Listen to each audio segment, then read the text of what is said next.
stand. I'm gonna dust it off with my own hands. Black lizard coming, old man keep running. You better get out while you can. We were broke, cold, let in, pushed out. Thought I heard it so, to up and leave this town. Head out west, they say, maybe California, and leave this dead land behind. So long, Oklahoma, I think they said farewell to me. Sleep beneath the stars in California, dreaming of that old used to be.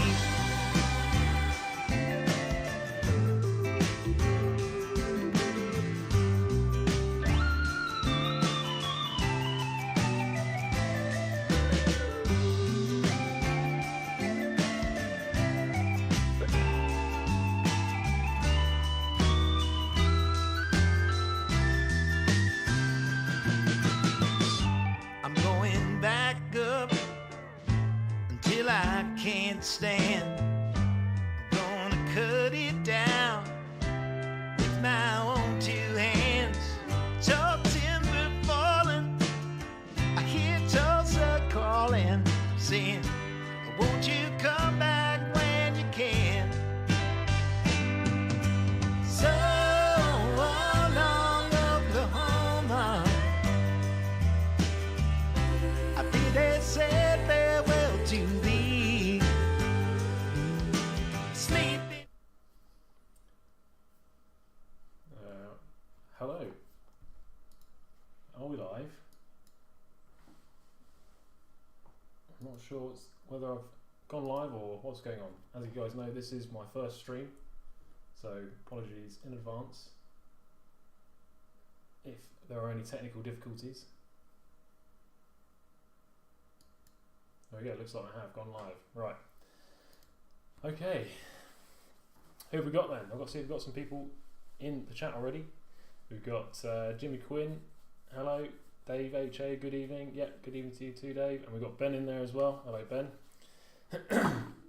Ben, as everybody knows, is the master of... I'm a bit quiet apparently, according to Ben. Let's move my mic a bit closer, hopefully that's better. Let me know if that's better, Ben.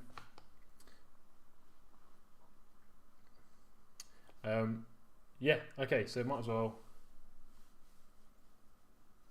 Cool, there we go. Right, yeah, good. So apparently we're live according to the comments, so that's good. Looking good, Sam. Okay, very good. I'm looking a bit pale actually on this webcam. I think that's probably due to this the colour on this light. So obviously we can adjust that a bit. There we go. That's a bit better. Okay, right. There we go. So we're going to have a bit of a chat this evening. So if you guys want to put questions in the chat, do go ahead. Chat with each other. If you've got anything you want to ask me, I'll see if I can. I'll respond to it if I can see it in the chat. But at the same time, we're going to be trying to do this LED upgrade for the rear lights on the Range Rovers. See, I've got them here on my desk. Also got, I don't drop them, all the parts we're going to be using.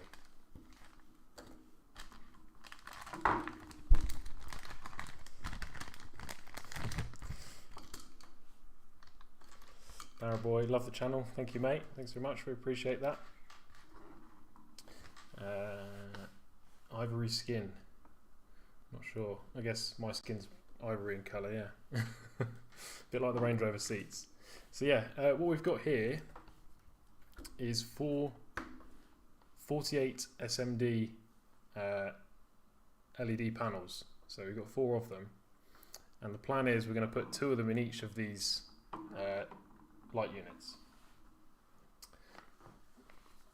So, in order to do that, we've got these adapters which go into the Range Rover bulb sockets. So where your normal bulb plugs in on the Range Rover, this is what is going to plug into it and adapt onto our LEDs.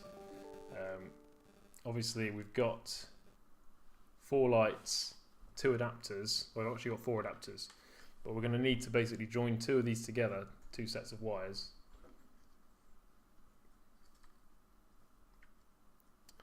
To join them together, and then join onto I'll put it onto the GoPro camera, and so you guys can see it. We're going to end up joining 2 sets of wires onto 1 adapter, basically, per light.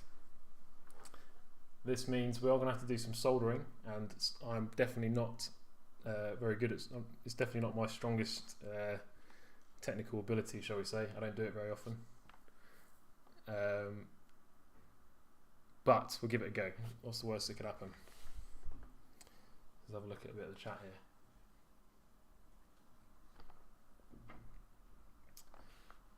Got Vahid in there as well. Hello Vahid. Good to see you in the chat. You need to buy a Range Rover now. What else we got? Ben, bugger, another mod, just spent money on lights from you, another video. Yeah, sorry, the mods just keep coming. I went for COB LEDs, looking forward to seeing the result of this. Well, I'm not sure what COB LEDs are, but I'm guessing that must be some other light you've put on the back of your Range Rover. But yeah, this you guys have obviously seen I've done the reverse lights, the big spotlights that I put on the back of the Range Rover. If I'd done these first, I probably wouldn't have needed to do those, because these are probably going to be bright enough. So this is overkill really, but for anybody that hasn't added extra lights, this would be a pretty good upgrade to start off with. So, got too many wires in the way. It's the only trouble with all this streaming stuff. So yeah, the rough process of this is going to be, we've got to get these lenses off of the light units. So I've got a heat gun here, and I'm going to try and see if I can get this camera a bit zoomed in. Oh, that's not zoom, that's focus. Never mind. Basically, if we switch to the GoPro view, yeah, we need to take this outer lens off so we can actually get into the inside of the light. So we're going to use our heat gun to soften up the sealant, and then peel them off with some prizing tools. Hopefully that'll go alright. Then I'm going to have to dig out some glue, which I've realised I've forgotten now. I haven't got my glue out. Hopefully my girlfriend can run in and give me that when she sees this come through on the stream. We're going to need to obviously re-glue the lens back onto the light. So there we go. What have we got in the chat? Mechanical Moron. We are still doing this Arco. Yeah, it's obviously I'm in Ireland now. This Arco's in the UK. I am planning to get back to the UK to film another episode of that. So yeah, we'll. It's up and coming. Nick also has a lot of projects on the go. The guy that owns this Arco, so just getting time for him to come back and work on this Arco as well is also challenging. But we're planning to do it. More videos will come on that. Hello from New Zealand. Oh, wow, that's amazing. Must be, what is it, about 6 in the afternoon over there at the moment.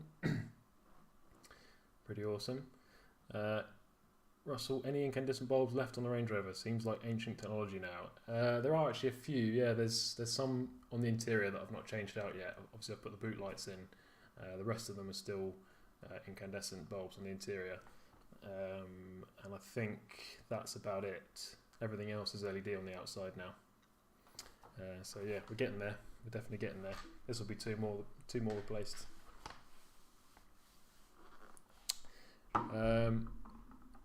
Okay. Where are we going to start? Shall we start off with the lenses? Hello? I heard you needed glue. Yes. I didn't know which type, so Yeah, we've got hot glue and... all-purpose and a bulk. Yeah, that's the stuff. Lovely. Thank you, my love. No worries. That should do it. All-purpose boss stick. Right. I reckon we'll have a go at heating these lenses up because I'm scared of soldering. I'm trying to leave that till last.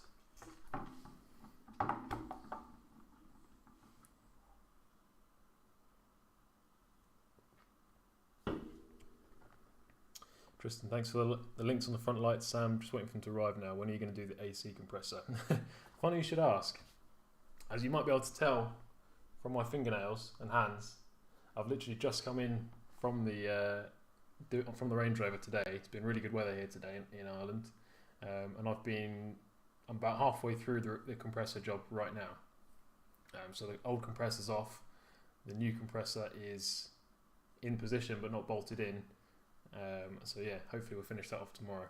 But it's not a nice job. I'll tell you now. It's I thought the alternator was bad. This is next level. Maybe it's because I don't know. On this job, I'm actually not doing it to the way Land Rover says on the workshop manual. They have a procedure which says to take out the fan and the cowl, which I did for the alternator, but because that was such a pain in the arse, I've not done that this time. So I've got maybe a little bit less space down there than I might otherwise have. So it's been a bit of a pain in the arse, but I think I'll get it done. We'll see tomorrow, and you guys will see the video obviously when that comes out as well. Gem cutter. Sam, can you do a tutorial on how you activate the digital speedo on your dash? I put a post on the forum, but a tutorial will be good. Yeah, definitely. Yeah, I'll be. I don't know whether I'll do another IID, maybe a detailed IID tool video where I can go through a few bits on the coding on the CCF.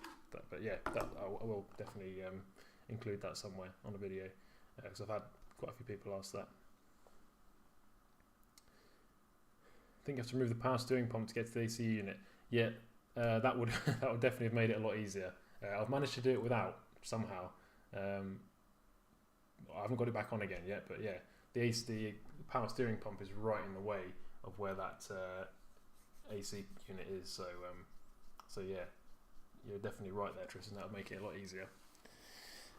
Right, just try not to get distracted by chat too much while still answering some questions. So I've got my cheap heat gun here, which we need to plug in.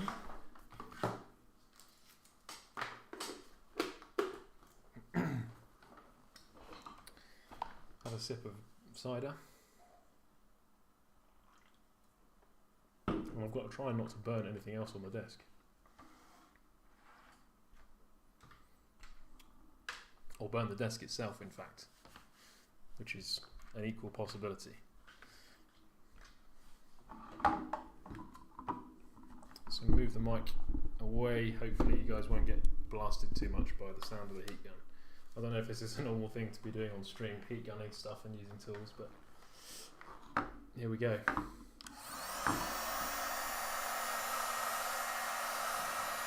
I didn't really think this through actually. It's not a great noise to be listening to on a stream.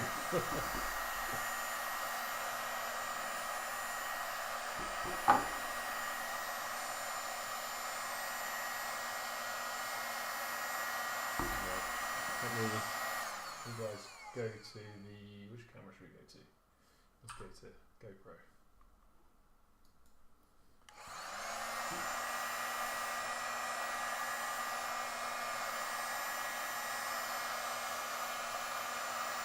I have no idea how much heat this is going to take, but on amount.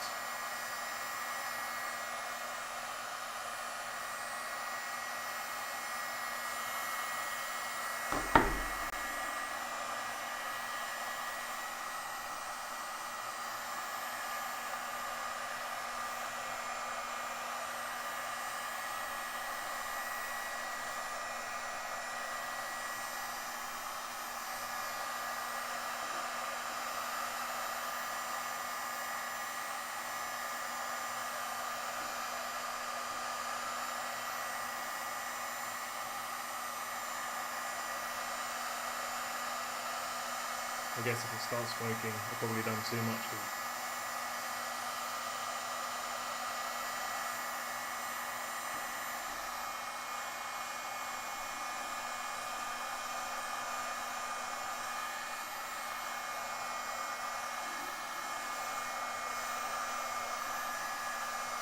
definitely smelling quite warm.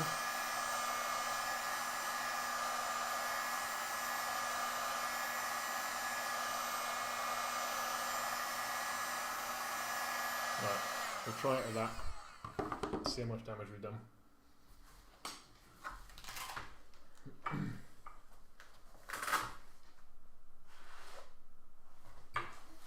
Right, let's begin prizing.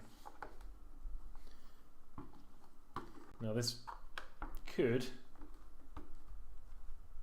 end up taking quite a bit more heat than what I've applied to it there. Probably will, looking at that. Let's give it some more heat.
See, it's fairly warm. Maybe I need to get a bit more aggressive with the heat gun. Go full whack on it.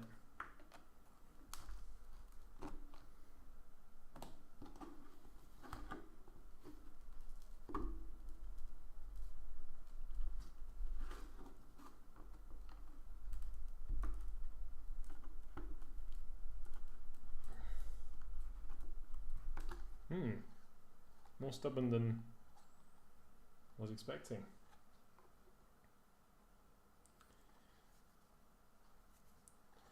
Jimmy, the truck I was doing with Nick, I'm guessing you mean the Sarco. I've just answered somebody else about that, but basically I'm planning to get back to the UK to do some more videos with Nick on that. It's just a matter of organising it in time. But yeah, we are planning on doing it at the moment.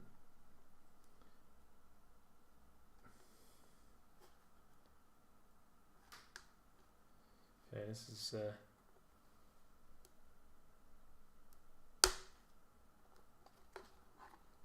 could end up being a big fail if I can't get these off.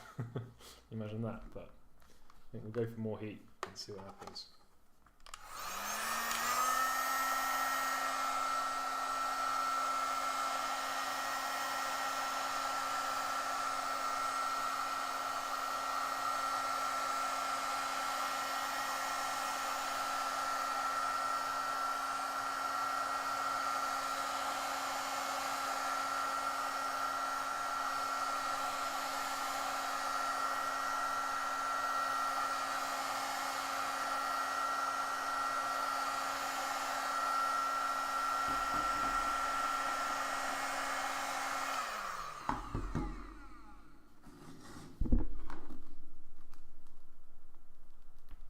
The plastic's going soft, but the sealant doesn't seem to be wanting to give up just yet.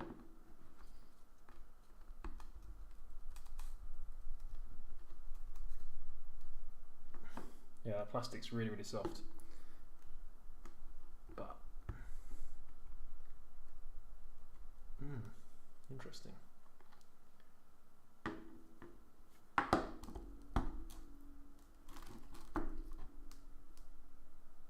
Oh, okay. That's not gone to plan.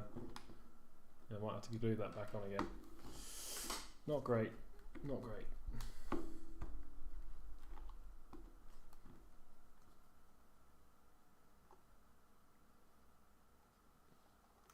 Ben, I think by now I would have got the blowtorch out. Yeah, I'm considering it, Ben.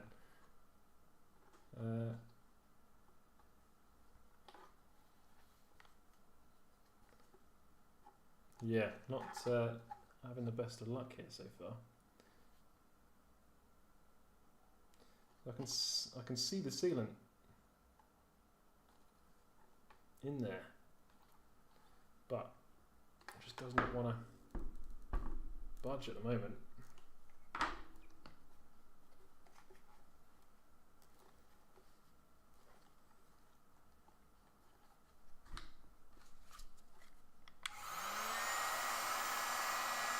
We'll go for more heat. That's always the best plan.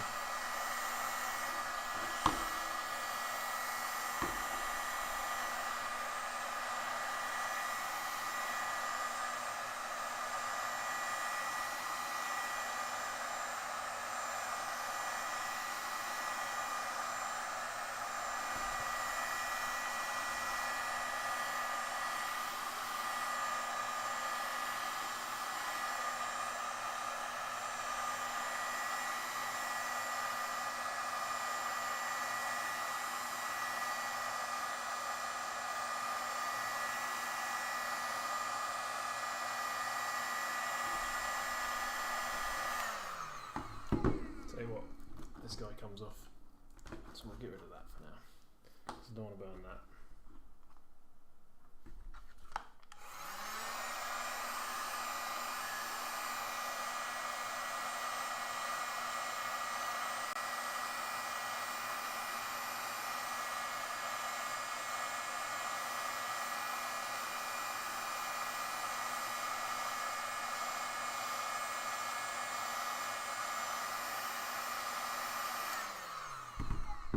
See if I've got a thinner spudger tool that I can get in there.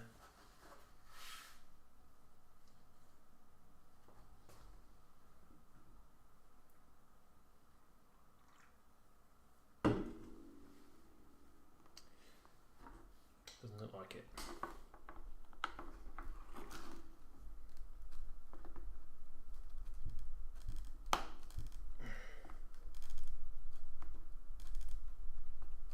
I mean, at the moment, the plastic's getting warm enough to bend, but it's not actually melting the sealant enough to actually loosen it off, which is not what I was expecting to happen.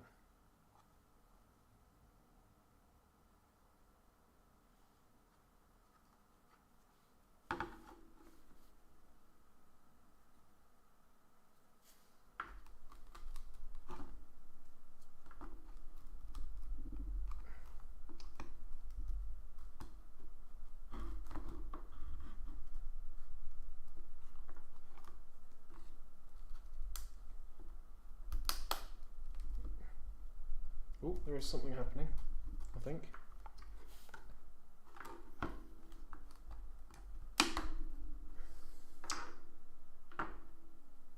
Yeah, razor blade's not a bad idea actually, Ben. Stanley knife, yeah, that's not a bad idea.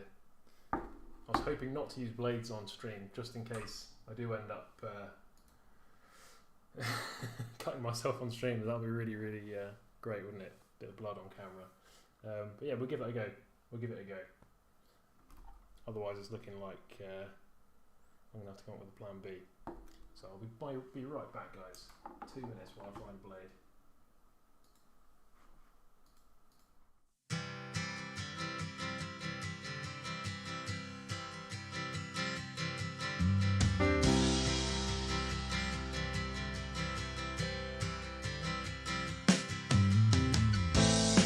I heard a ringing bell this morning, and it woke me from a dream. And in that dream I heard a warning, saying leave the rest, take only what you need. So keep on singing to those who listen, 'cause you can make it on your own. Time goes slowly, the world gets lonely when you got. And we're back. We now have a nice Elwin Stanley blade, which hopefully I won't cut my fingers with, but we'll give it a go. So we'll probably heat up again, give it the best chance, and then go back in with the Stanley blade. All for an ambulance. Yeah. Got the missus on standby with the first aid kit, so we're all good.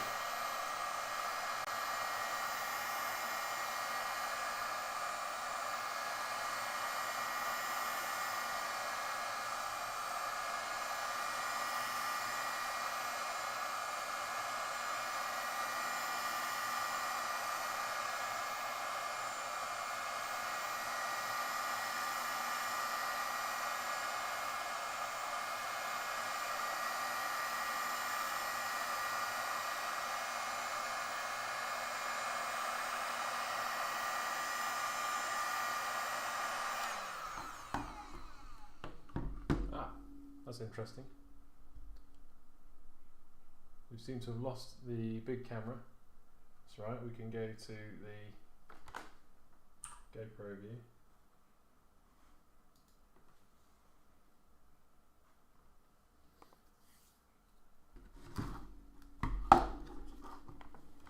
I'll let that cool down for a minute. That could be due to the hot air gun coming. Hot air wafting up towards it, but I'm not sure.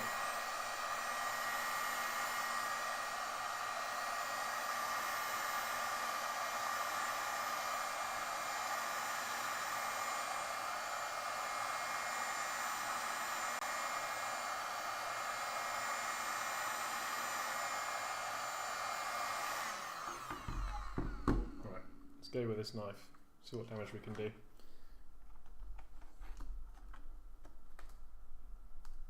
Aha, that was a good suggestion, Ben. Excellent suggestion. We're in. We're in like Flynn. Not sure whether this light unit's going to be the same again, but luckily we got two. There we go. Most of the way through on this side now.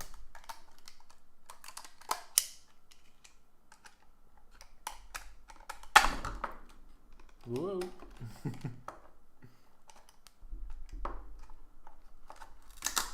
There we go. We're getting there now.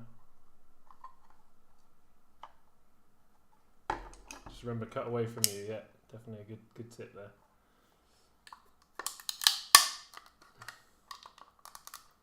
Okay, we'll go for a bit more heat on this end, and then we'll probably be good to take it apart.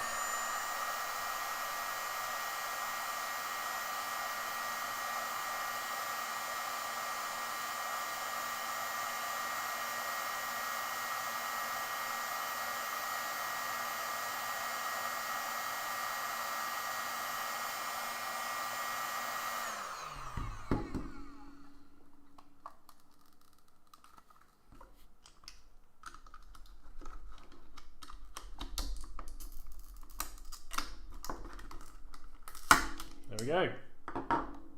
Thank you very much, Ben, for the tip with the Stanley blade there. Worked a treat. 2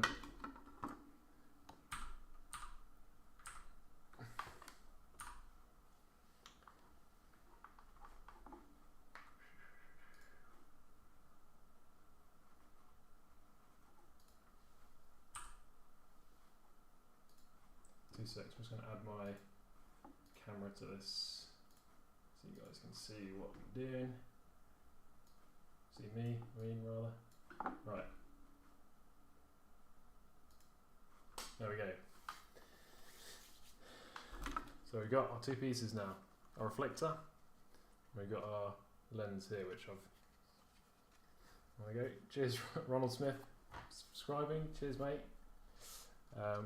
See, we've got the Jeremy Clarkson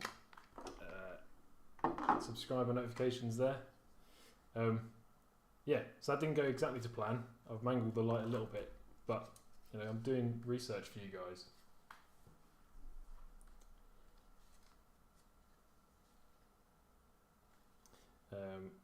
Yeah, when you guys do yours, you'll know to go for the knife straight away now. Heat gun and a knife. There we go. Okay, so we can put this guy to the side. We might give that a bit of a clean in a minute, just to get it nice and fresh looking. essentially, what we're going to end up with is 1,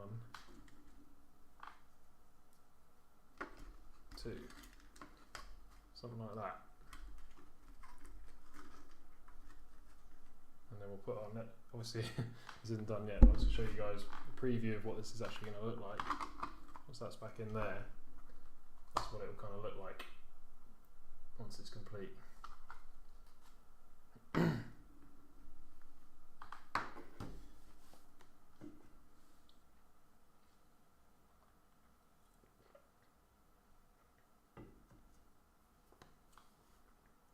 Oh, sorry, yeah, Chris, I saw your message as well. Yeah, both you and Ben saved the day there with the suggestion of the knives. But yeah, there we go. That's what you get for doing stuff like this live on camera. Yeah, so that's done. I'll save doing the other one. We might not get around to doing the second light today at the rate it's taken me so far. So we'll just do this one for now. See how we get on. So I can move on to the next bit, which I'm going to fail at now, which is soldering.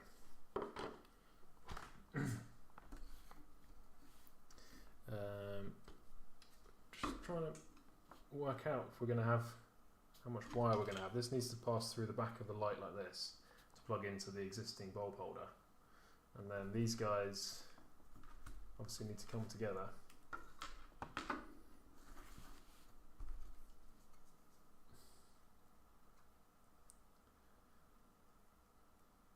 And then join to that one.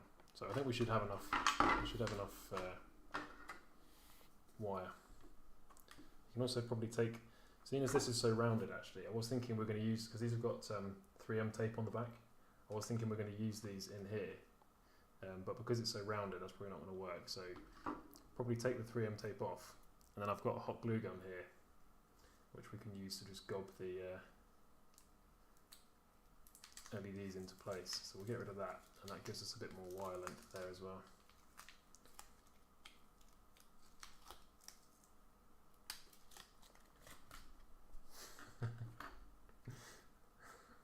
I thought you guys were all predicting my impending doom with a Stanley knife. Jason, Sam, love the L322 content, been watching from the start like you, I'm always doing mods. Yeah. Don't know if you guys are the same, but I've pretty much never had a car that I've not done a mod on. I've pretty much done mods on them, every single car I've ever had, even when I had like a boring BMW estate that I had before the Range Rover. I ended up doing loads of mods on that as well. Just can't keep them standard. But that's nice, cheers. Appreciate you subscribing, Jason, and watching all this time.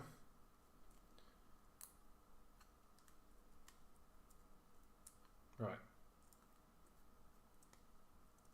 I've made a bit of a mess of getting this off as well. Maybe we can use our handy dandy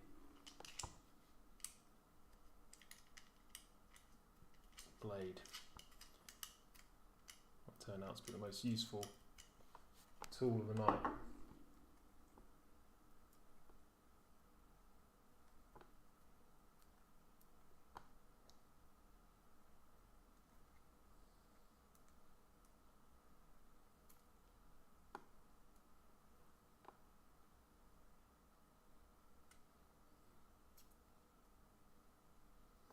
So yeah, so I've been in a bit of a rush this afternoon. I've just come in from working on the Range Rover. Now we're live streaming more bits on the Range Rover. It's been a very Range Rover-y week and weekend as such.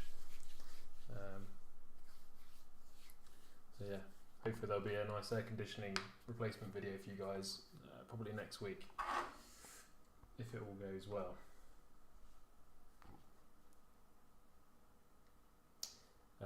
Chris, can you put a link up to the LED boards? I missed the start if you mentioned it there. I didn't actually mention where I got these. I will put a link. How can I put a link? Maybe I can put it in the chat somehow.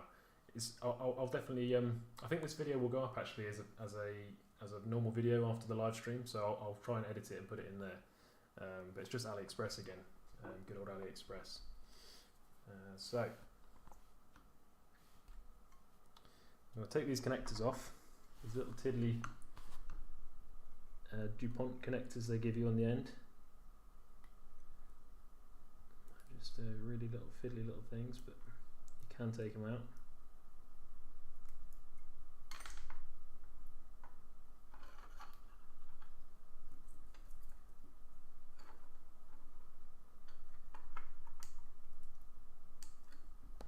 As I did yesterday anyway when I was trying this out.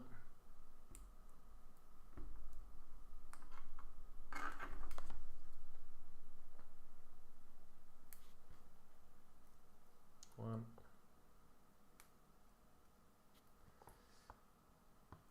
Every car I've done mods, spent a ridiculous amount of money on them and sold them for peanuts. Yeah, that's pretty much the way it goes.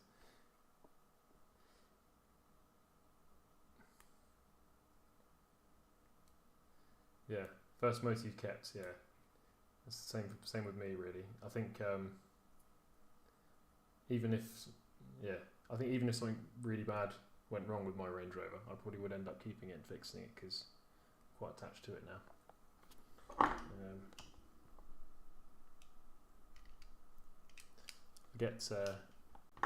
Don't get attached to cars easily really, and prior to the Range Rover, I've had probably about 20 Land Rovers and a few cars in between that as well, in my sort of 10-year driving career.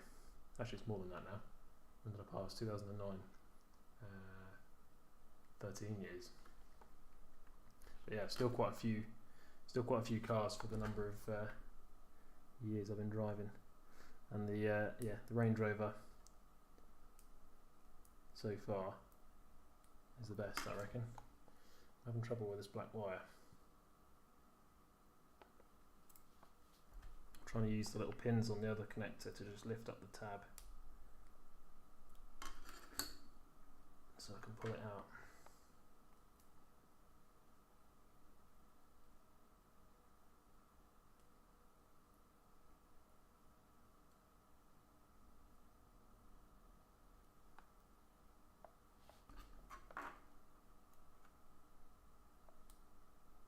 There we go. Right, that's one done.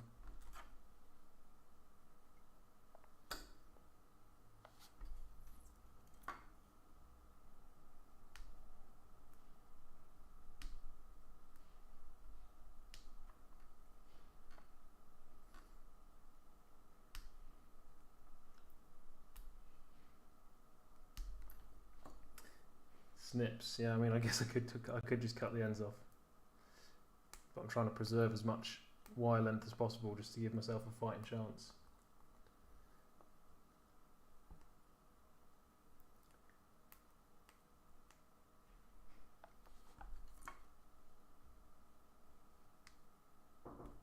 Hello. Would you like a gripper? Kind of a gripper. It might be useful, yeah, thank you. I will try in a minute.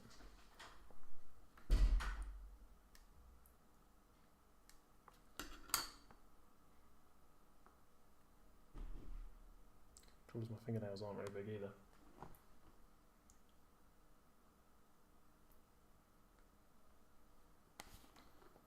Yeah, to be fair, we're not going to save much wire here. I'm just going to cut these guys off. And I've also realised I need to go and get my... Oh, I've got my wire strippers here, it's fine. We'll cut these guys off as well.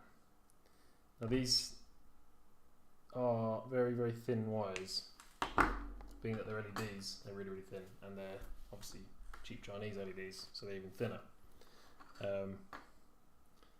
So pretty difficult to solder, and I'm not exactly the best solderist in the world, as you're about to find out. Mechanical stuff I'm really good, electrical stuff not so much. So we're going to strip these little wires. I've got a little, where am I? I've got a little wire holder here, which will be helpful for soldering that I 3D printed the other day. So hopefully that'll make it a bit easier to get these wires soldered together. So I'm going to strip off a fair bit here.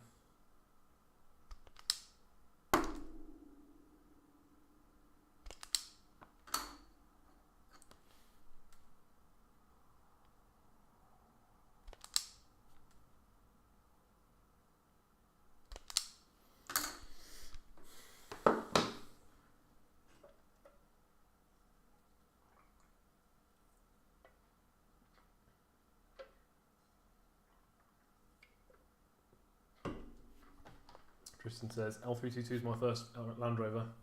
Had it 10 months. Had everything done. Now for years of enjoying it. Very good. Got a cover for it as well. That's posh. Very posh. Must have much nicer paint on it than mine.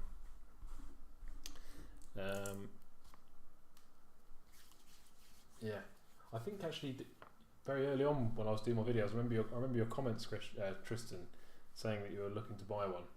Hopefully, I didn't influence you too much into buying it, but yeah, glad that you're enjoying it so far. Chris, they are 48 SMDs, so they are, what are they, 6 by 8? Is that 48? 6 times 8? Yeah, that's right. I think that's 48. So yeah, 6 by 8. And I found them on AliExpress, and they actually, the listing that had the panels also had these little adapters on, and these are called BAS9X adapters. So that's just the type of bulb cap that is. Hopefully you guys can see that on the GoPro. But yeah, that will go straight into the Range Rover bulb cap. There we go. Just bought my first L322 after watching your channel on Ben's, so I hope it will last a few years because I love this car already. Yeah, should do. If you take mine as an example, 200,000 miles already, and still going pretty strong, even if it is in bits right now. But yeah, like everybody says, it's all down to maintenance with these cars, and yeah, preventative maintenance and doing the bits they need when they need them, servicing them on time, should go on forever. Right.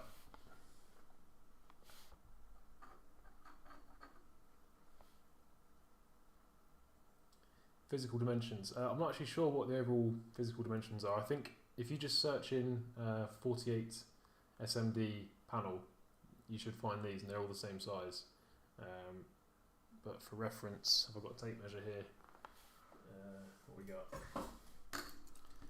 These are 54 by 43. 54 by 43. But yeah, if you just search for 48 panel SMDs, you should find them.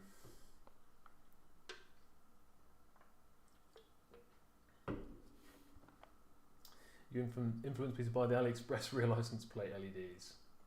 But hey, what a difference. Looks nice too at night, gives it more modern look.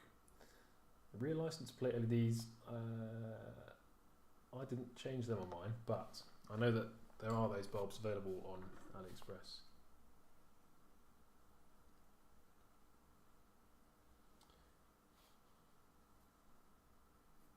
$50 SMDs, yeah, that's right, Tim, sorry. Yeah, I think that's what they are. The actual LED units themselves are called 50/50, these little individual SMDs. Thank you for that, Tim. Right, I'm putting this off, but I really need to start soldering these sides together, but I'm just dreading it. It's not going well tonight so far. Oh well, we're having fun. I need more cider.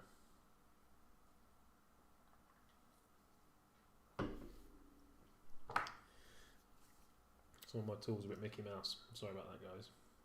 So just going to double check what I'm doing. Right, I'm cutting this guy. I'm going to strip him as well.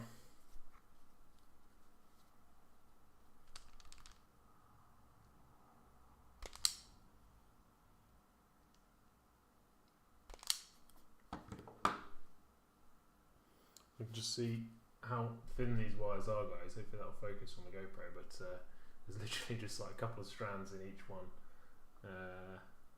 It's going to be interesting trying to solder it, especially with my great big Parkside Lidl solderer.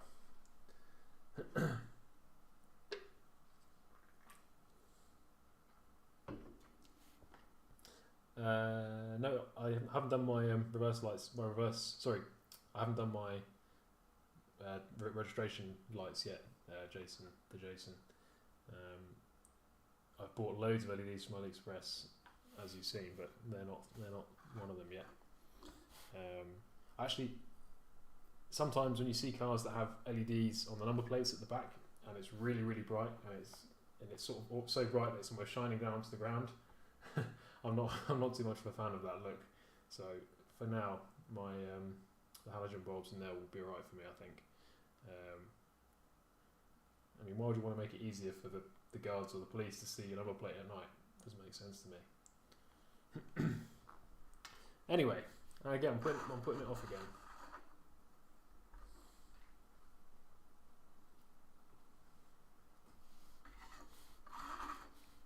Let's get the light unit back again wherever I've put that. I've got stuff all over the place. What have I done with the backing plate for the light? Can you guys see it? What have I done with it? Oh, it's right in front of me. I'm going mental. I'm going mental.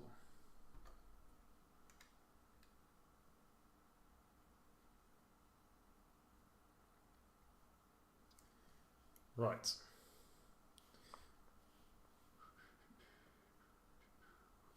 So if these are like this in the light unit, which they're going to be, these want to just come basically straight out the back, join together,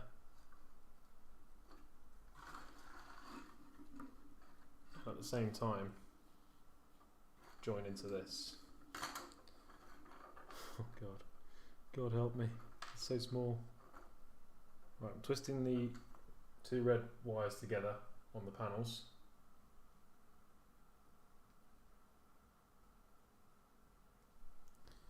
And then we're going to take our little bulb and we're going to try and twist that into the wire as well, just to hold it together whilst I solder it. Obviously I'm not just going to twist it and tape it like I might have done when I was 17, but yeah. This is fun. Just got to keep telling myself this is fun.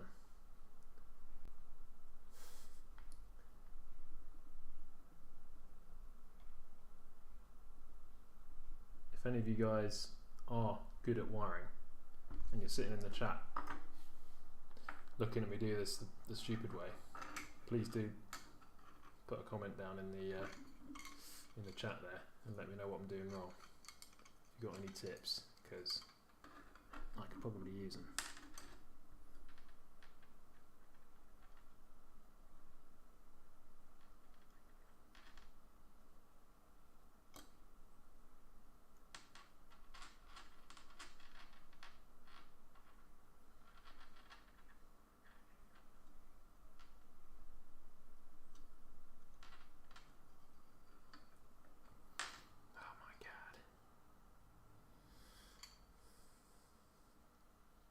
Don't shine, so the LEDs don't shine that bright, just brighter than halogen, and gets rid of the awful yellow light. Okay, that's fair enough.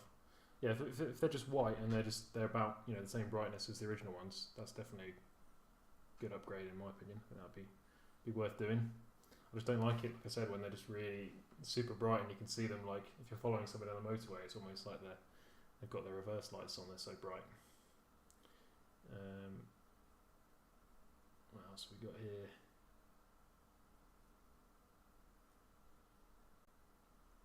Chris, had my 2008 3.6 for 18 months, been a pleasure. Lots of preventative maintenance is the key. Just doubled down and bought a Disco 3 commercial TDV6, very nice. I actually really like the commercial discos. Right, here we go, we're in, as long as it doesn't come apart. We're going to put it in our little holder here. Just tidy that up a bit. So hopefully you guys can see that I've got my two panels and the BAS9 adapter there. The wires are very roughly twisted together. It's not the best job in the world, but we're going to go with that. What was I saying? Yeah, Disco 3 commercial, very nice car. Actually really useful. If I needed a van type vehicle, I think I'll definitely be looking at a Disco 4 or 3 or 4 commercial for sure.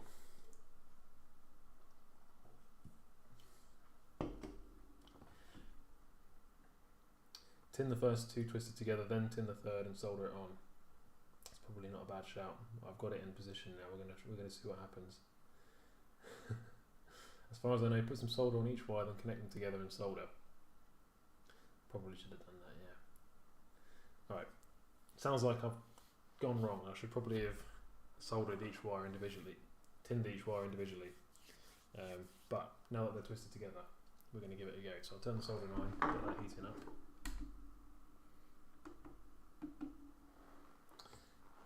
The Aldi Special, or Lidl, I think Parkside's Lidl, is heating up now.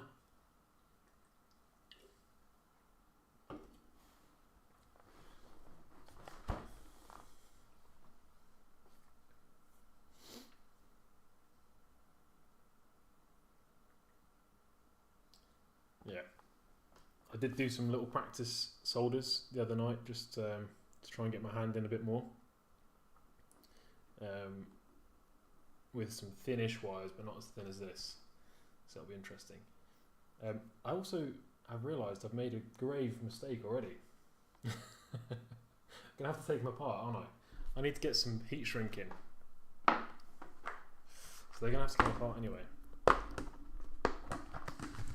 We're gonna put a little bit of heat shrink on this to try and make it as neat job as possible.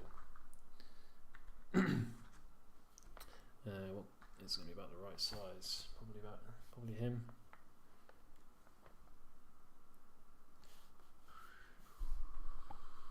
So let's pull that apart.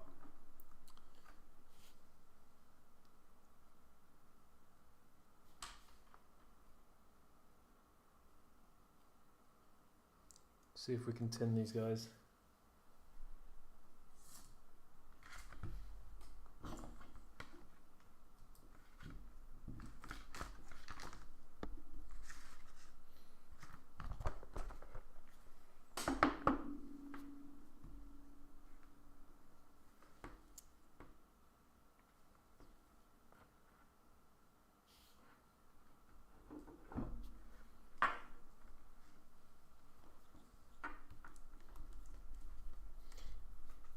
I've not used this before, but this is supposed to tin the end of my soldering iron. Again, if I'm doing something gravely wrong, you guys make sure you tell me in the chat. It looks like it's done something.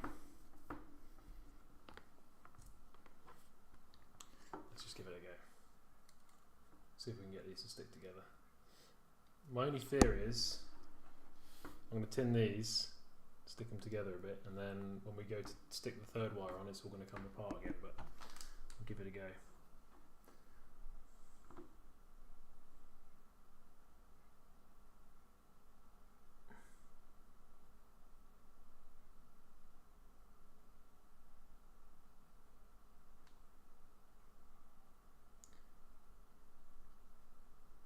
That's actually gone alright. Bit blobby. That'll do the job.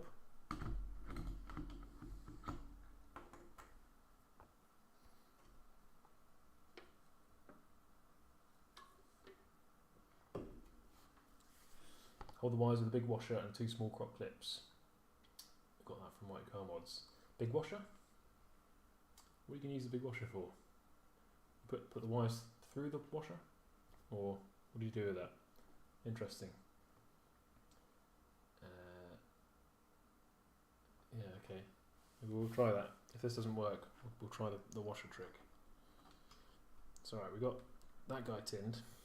It's looking alright.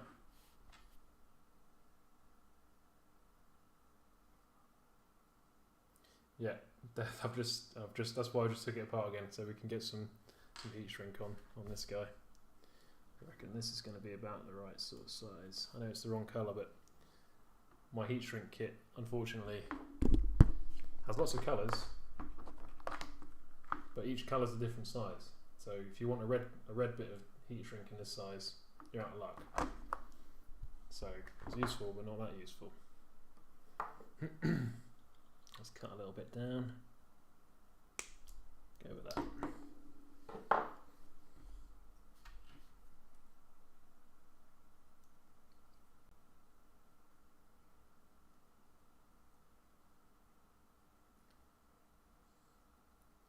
It is what it is. Says mine is a 2011 4.4 TDV with 90,000 miles. So if I manage another 90,000, I'll be very happy. Well, if mine's an example, you should easily do that. Another 90,000.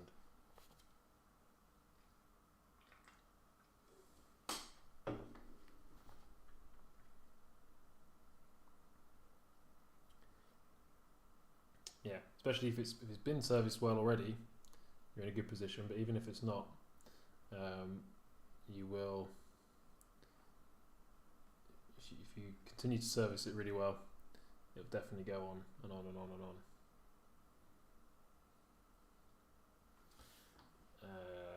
Into the panels all off AliExpress. I will try and find a link for you guys in a minute. Actually, we'll just get this solder done, then I'll pull the link off AliExpress and see if I can put it in the chat for you. Yeah, there is a delay death. It's just the way that streaming works. Unfortunately, it's probably about 10-15 seconds between me seeing or you putting a message in and it actually getting back to you guys once I've answered it. So it's just the way streaming is, unfortunately. What was the bayonet adapter called? That was a BAS9 adapter, or it might even be BAS9X. I think there's two. So yeah, BAS9X. Right, let's give this a go. Let's see what happens. Got a heat shrink on. Got some solder on. See if we can stick them together. We're going to start to temp to see if I can just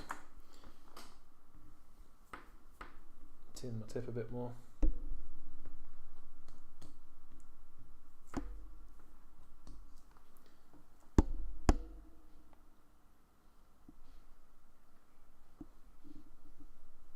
Tin the wire first before trying to solder up to the two. Okay, we'll give that a go, Chris. We'll give that a go.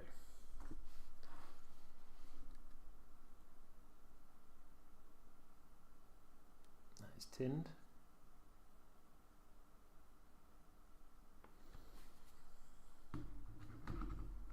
Tim's linked it above. I can't see it in my chat, Tim, but if it's in there for everybody, that's good. Thanks for doing that.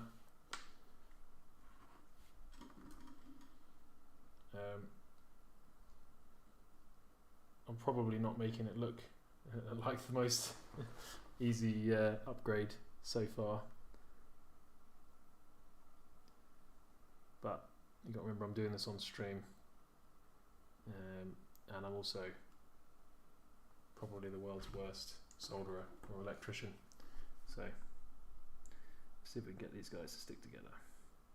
Oh yeah, oh yeah, look at that, that's almost professional. That is. It's very blobby, but they're definitely stuck together. Right, that calls for a sip of cider.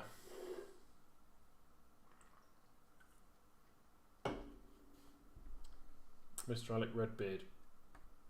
I've got the heat shrink yet. Whether it's going to fit over the wires now is another question because of the size of the blobby solder that I've done. We'll give it a go. There we go. It's on. Perfect. Not perfect, but close enough. Right, we'll heat shrink him down.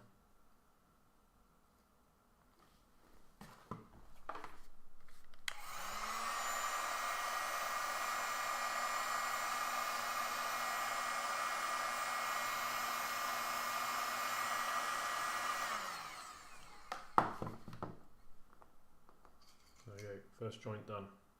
Very blobby, but it will do the job. It's going to get trickier now with all these wires. I think we'll go for the same technique as last time. Twist the first two together, stick them in the holder, tin them up a little bit, and then go for the final stickage.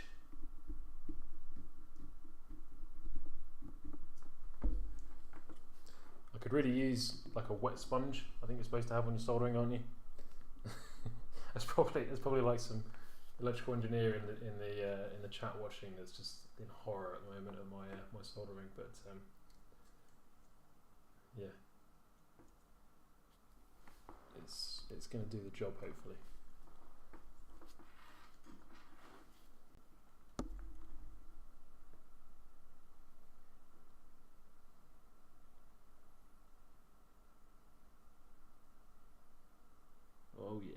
lovely solder fumes. Right. Tinned.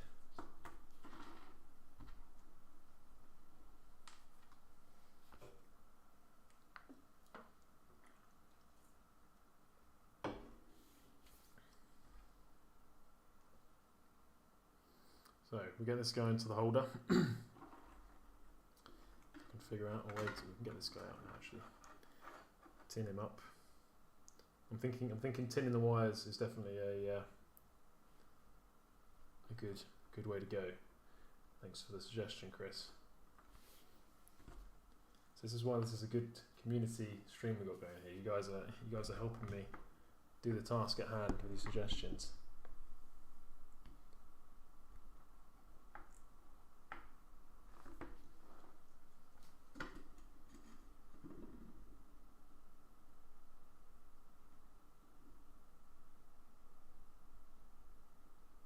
Oop, blob on there. Right.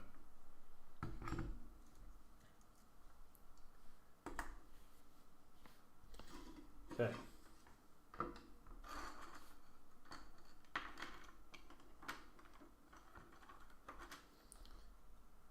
In there. Him in there.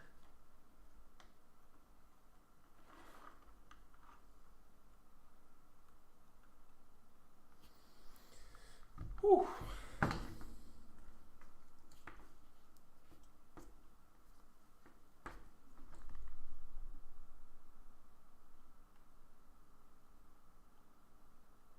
Oh shit, heat shrink. Sorry, swore on stream. Let's get this disconnected again. Always happens. Where's my little bit of heat shrink?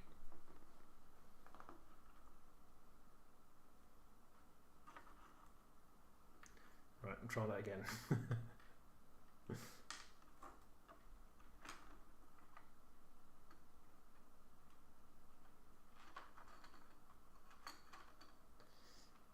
Could have called it. Knew it was going to happen. Just when we had a perfect solder going on as well.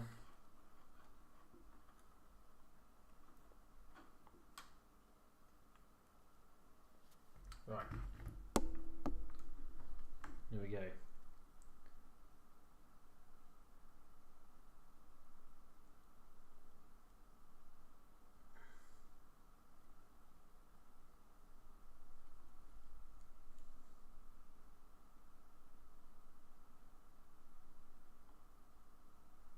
Don't want that big blob on there. Get off. Get off. Oh well. It's going to have a blob on it. Right. That's gone alright. That's gone alright. We can deal with this. It's good. So if you guys have any questions you want to ask me about the Range Rover or anything else, I guess not anything but most things, you can drop them in the link, drop them in the chat down there, and I'll try and get to answering them all. I think when I've watched Ben's streams in the past, Ben is a master of chatting away. He seems to be able to just talk about interesting stuff for ages, and I don't have the same chatty skill that Ben does. So if you give me some questions, keep me talking. I think that's the way to go forwards. Heat shrink this guy up.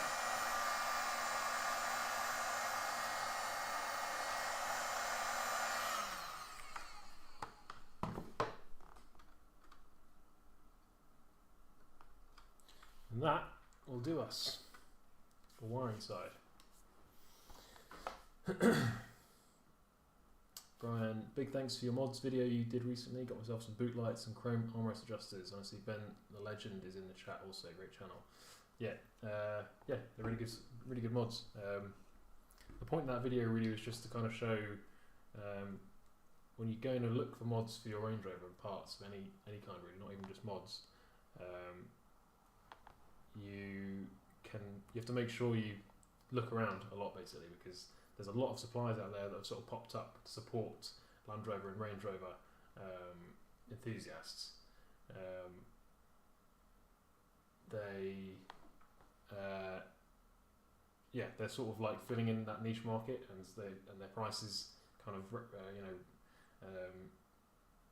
represent that they're they've got a target captive audience there. So all that stuff that I had in that video, you could have gone and bought from a online retailer, UK retailer, and paid probably 4 or 5 times the amount. So that was kind of the point of that video, to try and show you can save a bit of money whilst having fun modifying your car. Ben's garage. I talk a lot of bollocks. I wasn't going to say bollocks, Ben. It's entertaining to watch anyway. I'm sort of following in your footsteps here with the live stream, the Land Rover live stream. And to be honest, the reason I'm doing this little soldering job tonight is because it gives me something to do. I don't have to talk the whole time. So there we go. Alter Ego. Satisfaction. Okay, so I know who you are now. Yeah, we were talking about AC pumps last night. So how interesting our evening conversations are on Friday night, talking about air conditioning pumps. Yeah. So hopefully I can get that fixed tomorrow, and I'll have nice cold aircon in the Range Rover. I'm looking forward to that. That's a good point, actually. On my pump that I've pulled off Death's Faction, I'm going to take out the shuttle valve, the coolant control valve, which is the thing that actually fails on the compressors, and I'm just going to see if I can it's seized up, or if something's happened to it. Maybe it's blocked, just to see if I can figure out why they fail. I don't know what will come of that, but might be interesting. Right, so there we go. We've got our first pair of light bulbs done. That's going to work really nice from what I can see. I'm thinking though, looking at the back of these guys, tell you what, I'm going to see if I can get this camera going again, because it's a lot better quality than the GoPro. I'm going to zoom in a bit with it as well. Switch to which one am I switching to? This one. Transition. Can I zoom in? There we go. There, now we're cooking on gas. We've super zoomed in. Oh, now you can see how dirty my fingernails are now. I have been working on the Range Rover today, guys. I'm not always like this. My fingers aren't always this dirty. Yeah, what I was going to show you, where these wires are coming out the back of the boards, they're only kind of just sort of soldered on with a very little solder joint, and the wires themselves are pretty weak. So I think what I'm going to do, I'm going to switch on my hot glue gun, and we're going to, which is also Parkside, not sponsored by the way. Most of my sort of house tools are Parkside. It's just too good when you're going down there to get your Sunday roast, and you see all these soldering irons and heat guns and stuff for €20. You've got to pick them up. So we're going to whack that on, and we're just going to put a little blob of hot glue on those little solder joints, just to strengthen them up a little bit. I think that would be a good idea.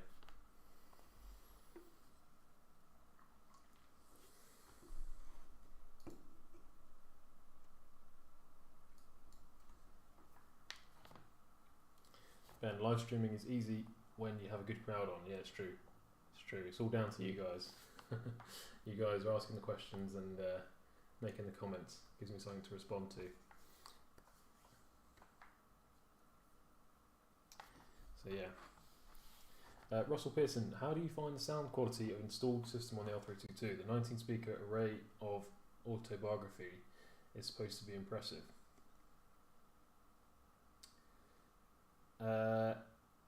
So the one that I've got in my car, which is the one that I think will be in pretty much most L322s that aren't autobiographies. So I think it's 12 speakers. Could be wrong there. But it's basically the Harman Kardon. It's Logic 7 Logic 7, but it's not Logic 7 Pro. I think that's what the way it goes for these. No, sorry, I've got that wrong. Start again. Logic 7, but not Logic 7 HD. And HD is the one you're talking about with 19 speakers. So yeah, for the standard system, I actually find it really good. It's not the best sound system I've ever heard in a car, but it's certainly pretty good, and it does the job, to be honest. I haven't felt the need to try and upgrade it yet, so I guess that's a good sign. With the, I've got like most people, I've got the Bovie Bluetooth adapter on there as well. So I've got all my phone and everything connected to it for music, which is great, and all the the steering wheel controls work with that as well. If you guys haven't got a Bovie for your Range Rover, you can find them on Amazon. They're really good. About sort of 80 or 90 quid, I think, and they plug straight into the iPod connection in the Range Rover, and it's like a plug and play solution. So yeah, very good.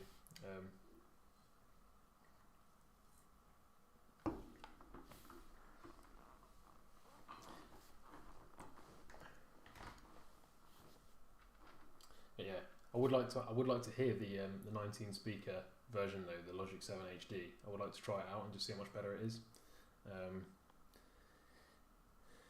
Don't know. Could that be a possible upgrade for mine? Is it even possible? Could I find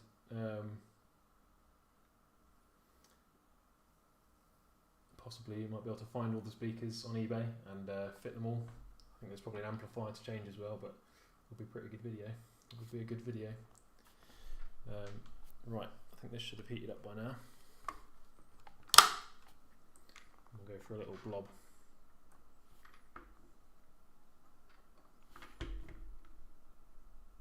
On there. Just to give it a bit more support.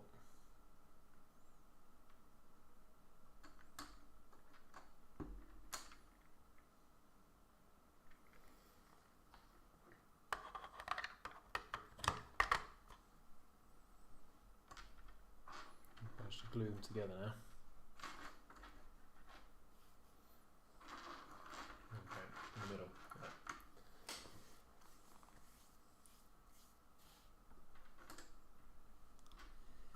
Death. There is another option here, by the way. You get soldered bullet type connectors. They have a ring of solder in the middle with adhesive either side. You slip them over the heat shrink and heat up.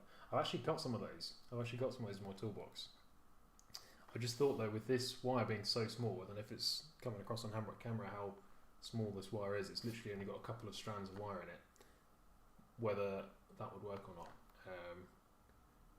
In my experience, like sometimes it might just be the ones that I've got, but you have to really heat them up before the solder actually melts, and I've had it where it's like melted the insulation on the wire before, but maybe it's just the ones I've got, the cheap ones I've got. So there we go. Put a bit of hot glue on there. That's done a nice job. So that's just strengthened those wires up there, so they're less likely to ping off now. So I guess our next stage, I'll zoom the camera out a bit, is going to be putting them into this guy.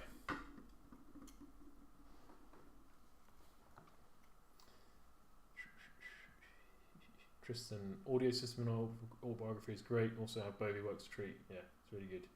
I would love to hear that autobiography system. Let's check if it's Logic 7 HD. If it's autobiography and it's 2010 or 2009 to 12, I think it should be the HD system, Tristan. I think you should have the full whack 19 speaker beast of a system. You can see if you look on the door cards.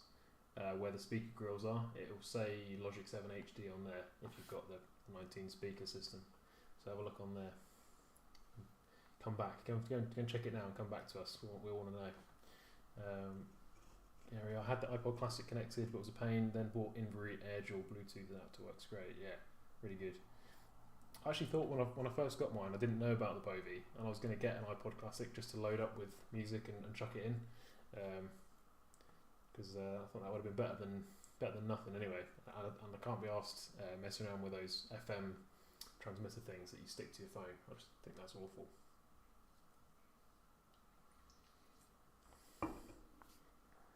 So basically, you guys obviously know what's going to happen here. I'm going to pass this wire through here, which will then come out the back of the light. And then we're just going to hot glue these little panels in here. Just got to figure out the best location for them. I'm pretty much just going to snot a load of glue underneath it. Something like that. Question is, do we spread them out? Something like that. Or do we go close together? No gap in the middle. What do you guys reckon?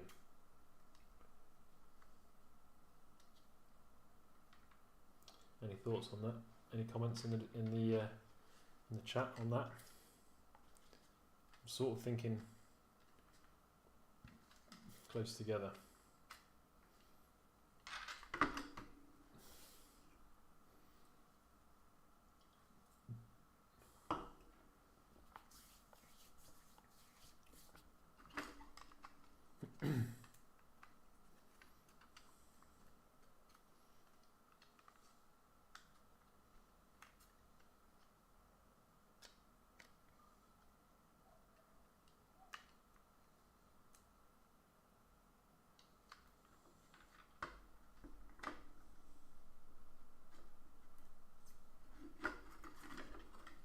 Tim, no gap.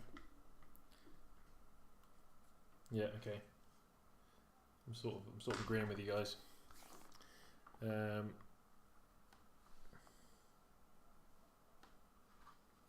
just sort of thinking how it's going to look with the lens on as well, because obviously these panels are visible through the lens to a certain extent.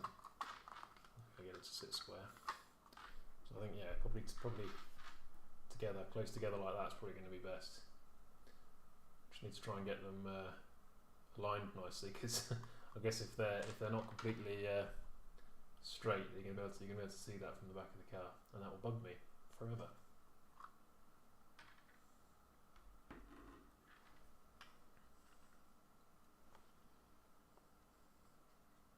So yeah, I reckon we're just gonna whack a load of glue in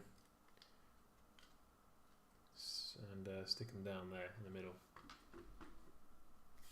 Nitrum, good idea, but this will overheat and LEDs will burn without heatsink.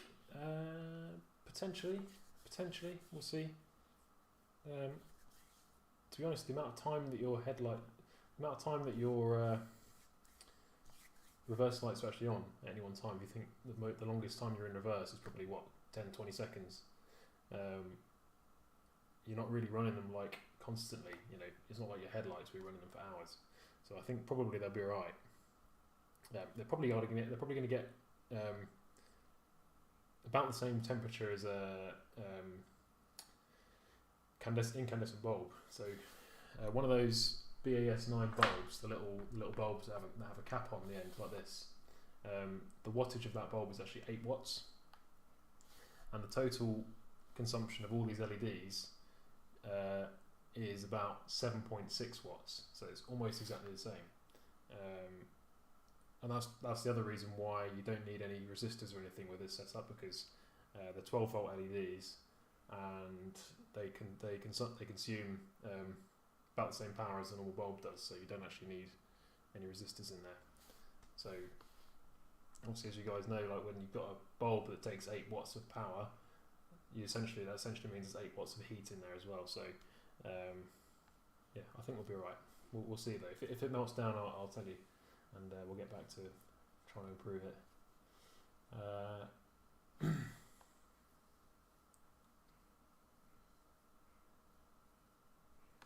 Andy Bliss, being busy, just joined on this. No worries, Andy. You haven't missed that much. I've just been struggling to get the lens off initially.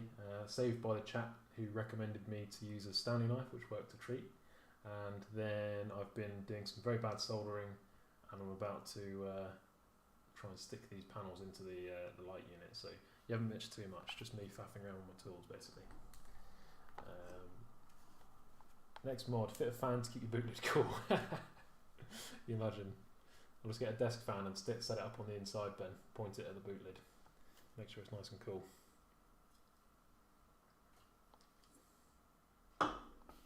Right, I'm putting it off. Let's see how we're going to do this. I don't know. I haven't used hot glue that much of late. Trying to avoid it really. But it's actually going to be pretty perfect for this job. But what I'm wondering is, if I put a blob on each corner of this panel, am I going to have enough time to squidge it down before it goes hard? I'm going to have to be quick.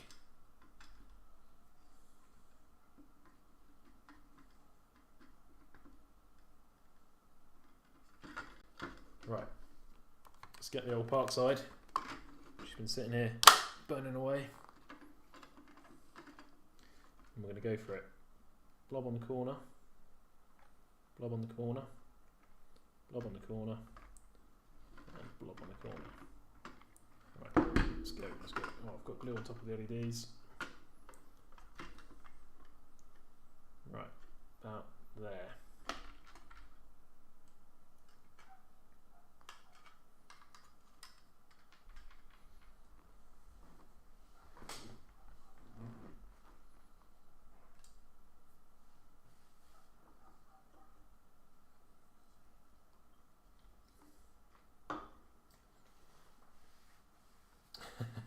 Gary, small spot of glue on the corner and then check the lineup of them.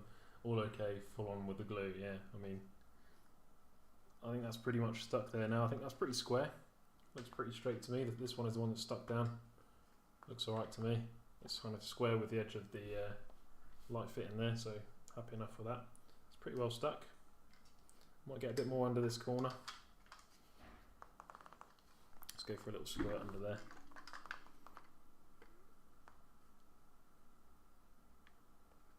Just absolutely fill it with glue. Something about using hot glue that just feels like a bodge, but it's actually probably pretty good glue for this job.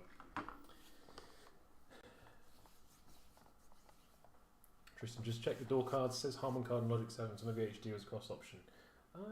I'll be surprised. I would have thought autobiography should have the HD. What year is your car, Tristan? Because it's I don't know, or certainly on the 2011s, 2010s and 11s, it had the HD on the door card if you had the Logic 7 HD system. The 2012s, I've not seen one in person, so it might be different, but I'll be surprised. Trying to think if there's another way you can test. In the menu for the sound system, I think if you go into the audio settings, I think on the Logic 7 HD you've got like a full, what do you call it, like a equalizer, so you can change all of the bass at different frequencies. So instead of just bass, treble, you've got like a range of different frequencies you can change. So that might be another thing you can check to see if you've got that. But yeah, I'd be surprised if the autobiography doesn't have it. You might need to rough up the surface for the glue to stick well. Oh, great. Thanks for the tip, Ben. The delay here is going to be causing some issues. It's stuck down now, so we'll see. If it comes apart, then I can always take the lights apart and do it again. But I think it should be alright. We'll see. See how long it lasts. Might end up buying another set of reverse lights at this rate. Anyway.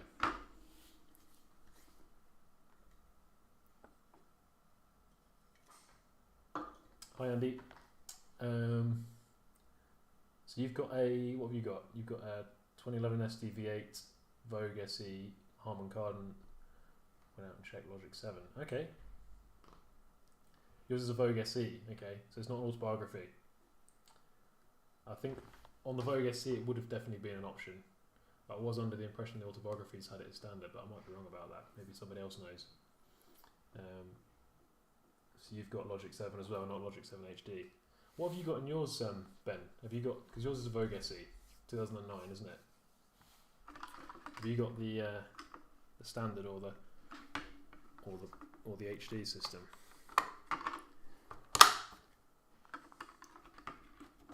Maybe we can pull it up on the old brochures or something to try and figure out Right, we're going for round 2.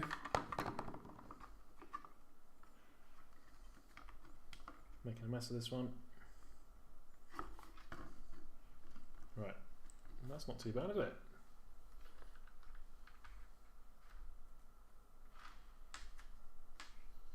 Quite happy with that. Got a light coming out the back. I sort of want to check if it works. I've got a power supply on my desk here. I've got a variable power supply, but I think, what do you have to touch on these guys? Is it the outside? It's the outside of the plug, isn't it? And the tip, the very tip of it. Maybe I can quickly test it. We can see if we've destroyed it by going through all these processes.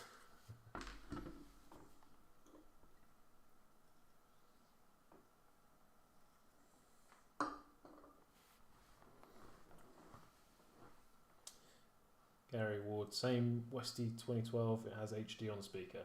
Okay, so the Westminster has got HD. It's a bit strange, isn't it? So I always thought Westminster was like slightly lower spec than Autobiography. So it's interesting that you've got HD. Perhaps it was just a factory option. Don't really know. It must have been though, by the sounds of it. Okay, what do you reckon, guys? That's looking alright, isn't it? I reckon. So yeah, that's kind of what the finished article is going to look like there. I guess from a distance, you're not really going to be able to tell, but up close you'll see there's some yellow SMDs going on in there. I think that looks alright though.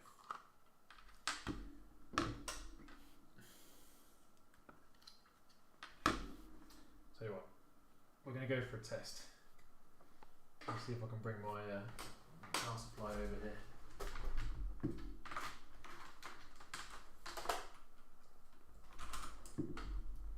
Oops, got one done.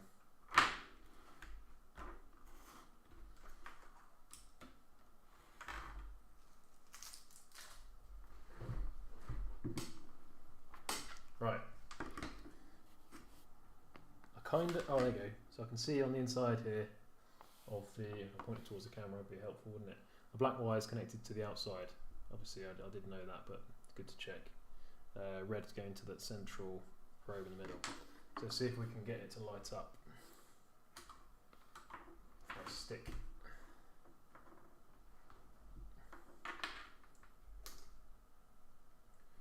Turn this on to 12 volts.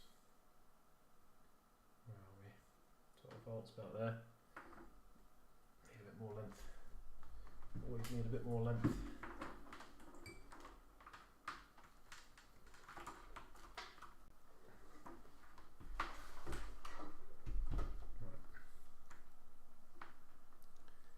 Okay. Negative on there. Are you ready for this, guys? The big reveal. Whoa! Oh my god! Well, it's working. So you guys can see that's. You can see on the face camera there, it's lighting up my face. That's how bright that those SMDs are. Pretty amazing. And they do actually get, well, there's a little bit of warmth there. There's a tiny bit, not hot by any means, but let's run them for a few minutes there. And just, well, give it 20, 30 seconds and we'll see how warm they get. But that is, yeah, it's crazy bright. It's almost too bright to look at. The flickering is just because I'm moving the probes around off my power supply here. So if I look at my power supply, I'm giving them 12.3 volts at the moment, and they are drawing 7.1 watts. So yeah, pretty close to the spec that I said earlier. Yeah, about 6.9 to 7 watts at 12 volts. So yeah, right. So I've been on for about 20 seconds, and they're definitely warm, but they're not hot at all. They're just like slightly warm to the touch. So I think that's probably fine. Yeah, I think we'll be fine there. Most of the time you're only reversing for a short time. So next job is going to be get the lens back on again. Make sure I'm happy with all these, all stuck down properly. Which they are, they're nice and solid. I'm happy with that. And we're going to take the lens, I'll try to put it over here. Pop that guy back on again. Now,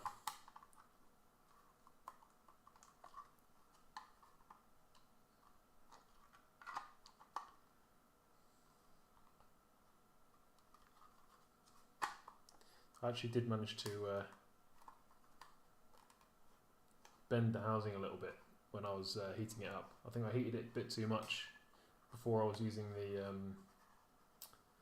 Stanley knife, so we might have to try and heat that and bend it back again just to flatten it out again. But we're essentially just going to glue that back on and that'll be done. Tim, can you test at 14.5? Yeah, I can give it a go. Let's give it a go, why not? See if they get any brighter. Right, so I'll do it again at 12. And there, just so you can see the brightness. And then we'll go for 14.5, yeah, I guess that's alternator charging voltage. So there we go, that's 12.3 volts there, which I guess is just normal battery voltage.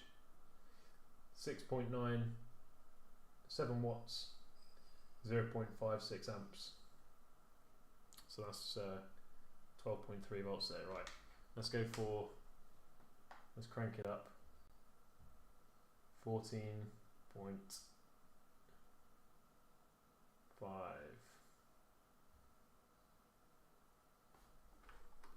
Okay, see if this is any brighter.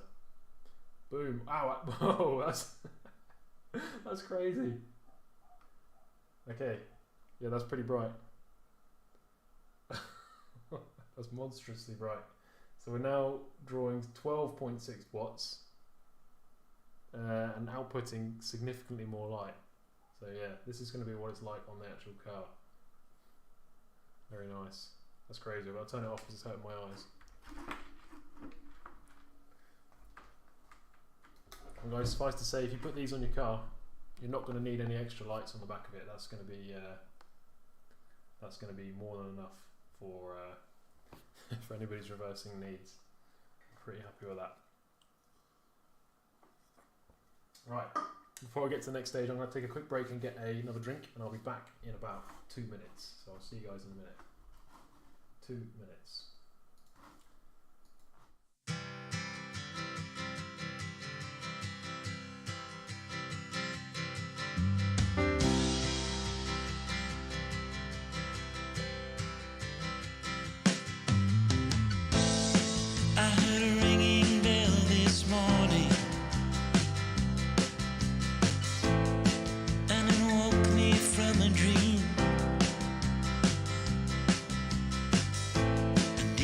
Dream I heard a warning saying leave the rest, take only what you need. So keep on singing to those who listen, 'cause you can make it on your own. Time goes slowly, it's lonely when you got no one on your side. You gotta love one another, sister and brother, 'cause you only got one ride.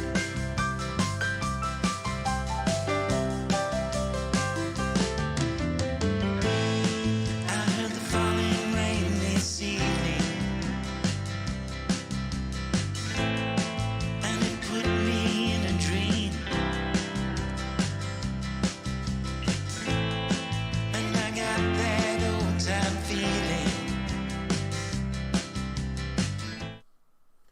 back. God, that music doesn't fade out very well, does it? Just sort of cuts it off there a bit sharpish.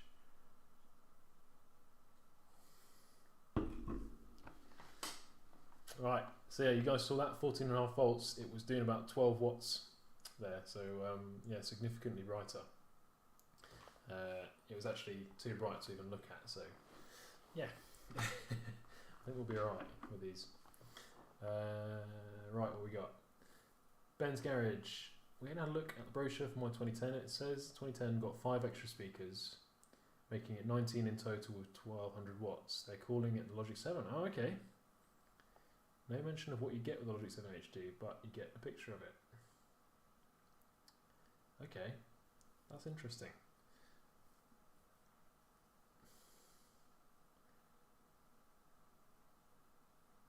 So I wonder if that means that the 2010 got 5 extra speakers on both trim levels, on the normal one and the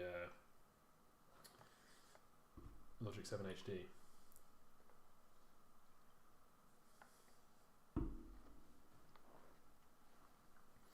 I think you might need to tint your lenses. Yeah, you probably could actually.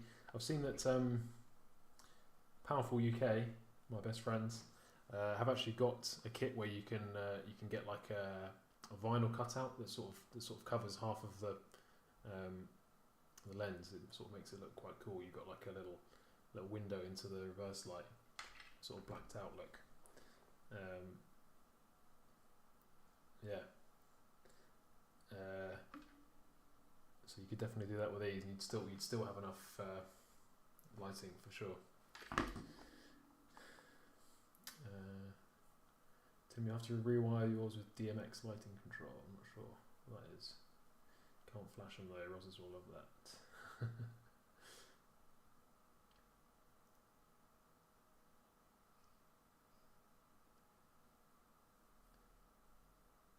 Yeah, cool. So basically, if I end up reversing into anything now in the dark, I haven't really got any excuse, have I? So I've got these super bright LEDs, and then I've got the 40 watt spotlights on the roof as well. So I haven't really got any excuse now. Well.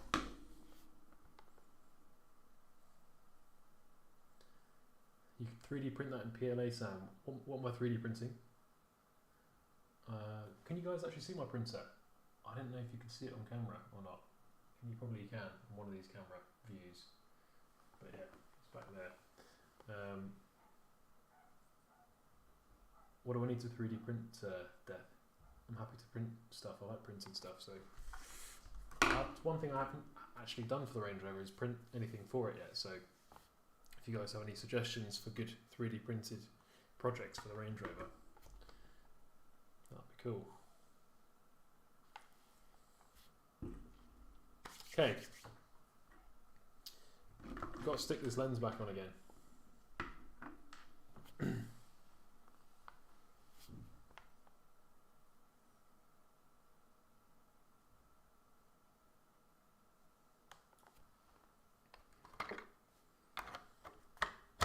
Should probably turn off the hot glue gun. Alec Redbeard, it was a funny angle, can always be used there. It was a funny angle. That's a reference to Snatch there for anybody else that has seen that film. Tyrone backs the old Rover SD1 into the van. Classic. Yeah, so I've got 2 types of glue here. I've got some Unibond 100% all-purpose glue repair. Bonds wood, ceramic, plastic, metal, glass, stone, textiles. I've also got some Bostik all-purpose clear glue, ultra strong. Again, it says metal, paper, plastic, wood, everything. I think ideally, in an ideal world, and if you were doing this with headlights, you would use proper lens glue. You can get like actual lens glue for gluing the lenses back onto headlights. But I couldn't find any. It's pretty hard to come by over here in Ireland. I don't even know if I'd have been able to find it in the UK either. So we're going to just wing it with this all-purpose glue and hope it does the trick.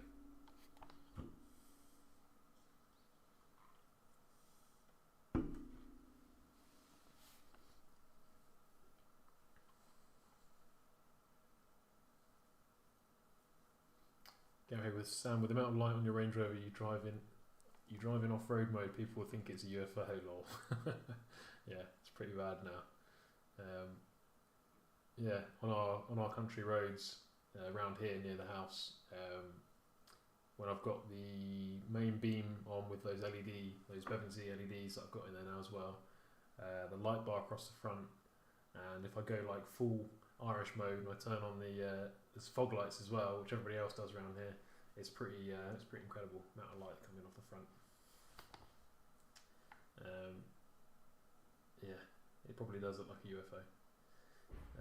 Neil Yates, Logic 7 14 speakers, 5.1 surround, 720 watts. Logic 7 HD 19 speakers, 5.1 surround, 1200 watts. Yeah, that's what I thought. 14 and 19. Might have said 12 earlier actually. 14 is good. What is that? It's going to be like 3 in each front door, 2 in each rear door. What's that? It's 10. Subwoofer, it's 11. 1 in each of the rear, the D panels at the back, that's 13. And then there's a centre speaker in the front, isn't there? So 14. Yeah, that makes sense.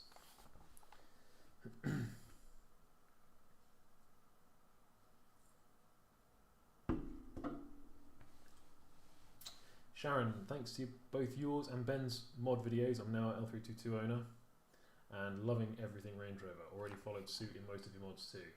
It's good. I always feel a bit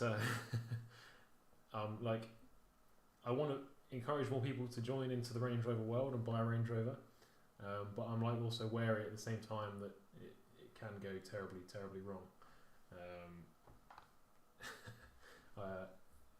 You know, if something goes really badly wrong with a Range Rover after I've recommended somebody to buy one, I might feel a bit bad about that, but you know, shit happens, as they say. I think on the whole, I'd still recommend people to get one. They're just too good not to own. Andy, hi Neil. Neil? Oh, Neil, yeah. Hello, Neil.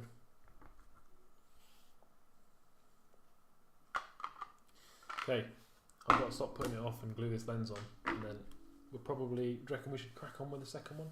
Would you guys sit here and watch me do a second one of these lights? I've not had any dinner yet, but I can crack on if you guys want to see that.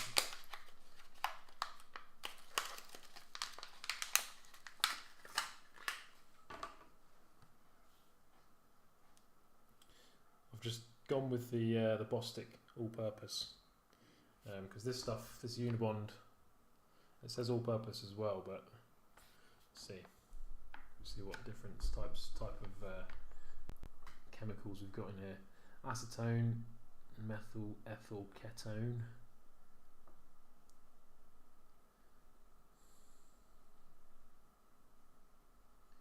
You know what? There's a guy at work who's an adhesives specialist, and he would be the man to ask right now which glue to use on this.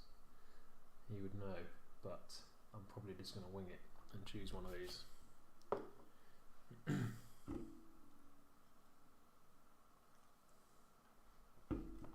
Kevin, Sam just want to say thanks for the Gearbox Mega Flush video. Ian's coming to do mine in April. That's good. I don't know exactly how many people have got a Mega Flush as a result of that video, but I think it's quite a few. I think Ian said to me that he's been booked up pretty well from it, so that's good. And I'm happy to recommend someone like Ian. You know, that service that he offers. You know, always happy to recommend people like that. I was really happy with it on mine, so I'm happy to recommend it for you guys. I need to look at what is actually going to touch on the light unit here, so I can put the glue in the right place.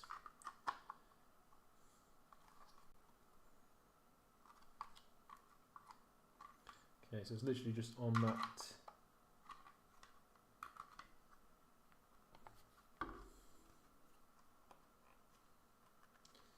very lip there, that edge.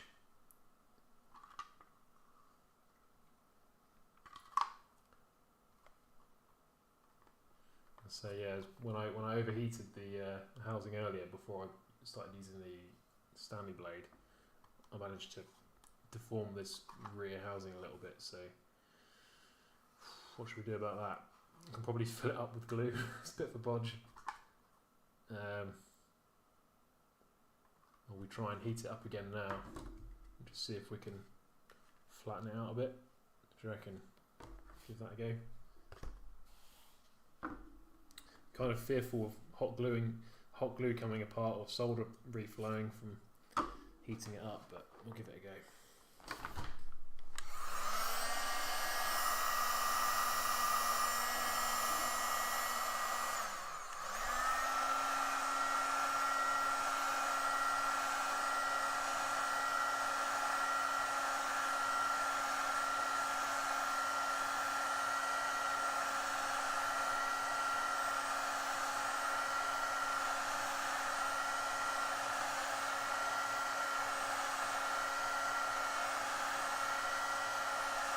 So that plastic is nice and soft now, so I'm going to try and sort of flatten it back down again.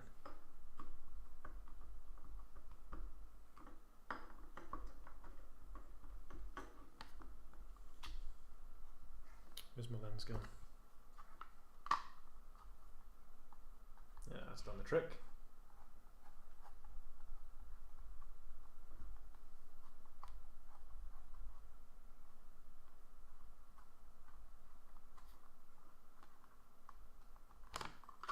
That'll do.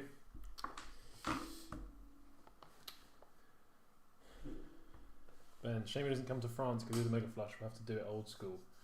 Yeah, Ian actually said to me, I don't know if I put it in the video or not, during the Mega Flush when he was doing mine, that if you can't get a Mega Flush, if you can't get to a garage that can do it, he says that a normal gearbox oil change is still definitely worth doing. Like it's not. He doesn't think a Mega Flush is the only way you can do a ZF gearbox.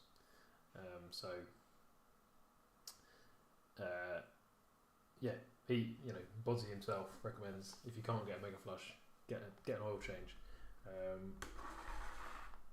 And I think if you want to be really meticulous about it, and if you can be bothered, you can do multiple oil changes. Because basically, if you drop the oil out of your ZF 6-speed, as you probably know already, you're only gonna get about sort of 7 or 8 litres out of it. Maybe not even that, maybe sort of 5 or 6. And the system in total has about 9 litres in it because there's stuff in the torque converter and there's stuff in the all the cooler pipes and the cooler in the front. So you can't get that out just by doing an oil change. But if you do multiple oil changes, you can sort of get most of it out. If you do 2 or 3 changes, it's quite expensive on the oil, but it's better than leaving sort of 3 litres of old oil in there to mix in with your new stuff. So that would be my advice if you're going to do it yourself. It's quite an involved process. There's quite a few steps to it. I did it on my old Jag XJ. I had a Jag XJ with a ZF 6-speed in it as well, and I did that on a ramp. That made quite a nice difference. I had a 4-post ramp at the time, so quite an involved process. Jimmy Quinn, blind man, would like to see it. I don't know if that means you're blind, Jimmy, or I don't know whether that's some kind of a derogatory remark as to my work that I've done here. If it is, it's perfectly justified. It's not the neatest job ever, but we're getting it done. Robert Ramsey, love your channel, watching upgrades. Yep, thanks Robert. Hopefully we've got a few more to come as well. I'm sort of getting to the point now with the Range Rover where I've done so much stuff on it. I've done quite a few videos over the last year where we're not running out of content, but we're running out of simple stuff to do, simple video ideas. So that's what I've done recently, like things like the top 10 reasons L322 is the best Range Rover, because it doesn't involve actually doing any work on the Range Rover. So just videos like that I can do. quite easily. Yeah. Going forward, I would actually quite like to buy a project Range Rover, like an older TD6 or a 4.4 V8 or something, like one that needs a lot of work, and then try and bring it back up to speed. I think that'll make some good content, and it'll be good to rescue an old Range Rover. Ben, I did the TD6, managed to get 6 litres out. Yeah, it's about right. I think that's about what you get without doing a flush. And yeah, it's definitely, even if you just do the one change, even if you just put 6 litres of new oil in, that's still definitely better than not doing it at all. You know, you're going to have 3 litres or so of old oil in there as well, but it's definitely better to do that and not do it at all. Neil, last question. Then I'm actually going to go and grab some thinners or something to wipe this down with and clean it. As night tram is recommended there. We're gonna clean it with some spirit just to get all the residue off. Yeah. Enjoying the channel. What's your profession? I'm a mechanical engineer by trade. That's what my degree's in. I did most of my degrees in automotive engineering. At the moment, I'm working as a test engineer, like a mechanical electrical test engineer. I probably shouldn't say the company, to be fair, but suffice to say, I'm working with like self-driving cars and things like that. Things to do with future mobility and cars in the future. That's all I can say really. But I'm an engineer basically. Do an old disco. Yeah, probably should. I love old discos. Right, I'm going to see if I can find a bit of something to wipe it down with. Maybe even some, do you reckon some like brake cleaner or something? Probably do the job. Let's have a look. Back in a sec. 1 minute this time.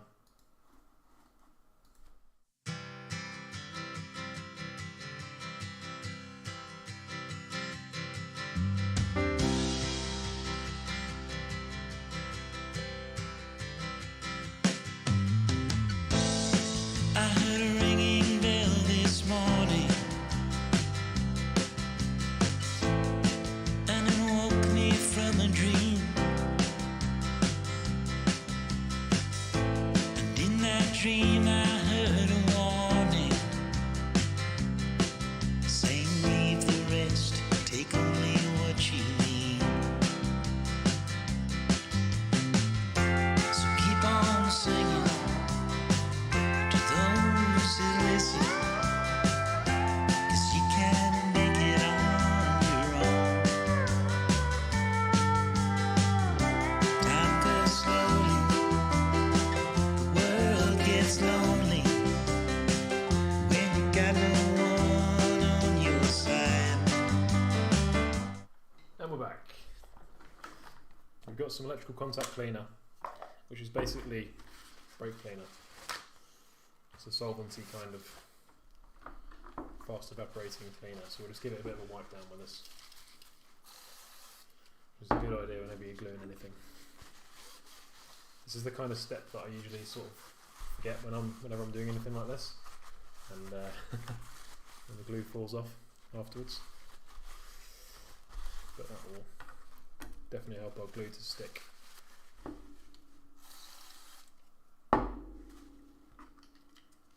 So, sorry if I've missed any questions in the chat there whilst I was doing stuff, but yeah, make sure you drop a question down in the chat there if you want me to answer anything, if you've got any questions. A lot of you guys ask me questions on the YouTube comments as well, which I always try and answer. I try and answer most sensible questions. Get some interesting ones sometimes.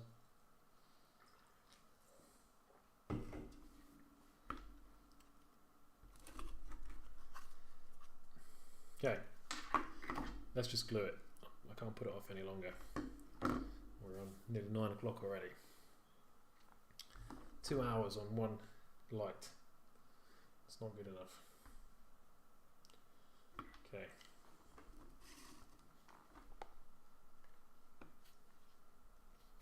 Right, Ben's off for an early night. Clock's changed. I'm not losing an hour sleep. Oh, the clock's changed. Is that the same here, or is that just in France? All right, interesting. Plenty's worked on the farm. Good stream. So catch you later. Nice one. Cheers, Ben. Thank you for dropping in. Thank you for your suggestion with the the light as well. That's definitely. Sorry. Thank you for suggestion with the Stanley blade. That saved the day. So thank you very much for doing that. And we'll speak to you in a bit. I don't even know the best way to do this. It hasn't got a very fine nozzle on it, and for that reason, alone, we might have a look at this guy and see if he's got a finer nozzle. No. Well, maybe it's a bit finer. A little bit. We'll try that. It might be easier to control it with this Unibond. I'm pretty sure it's the same stuff, really.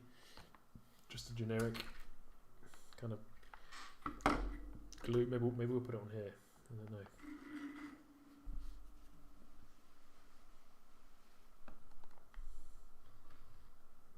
Ah, camera's gone again.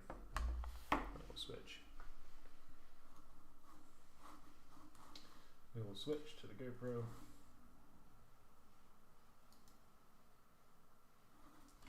No problem.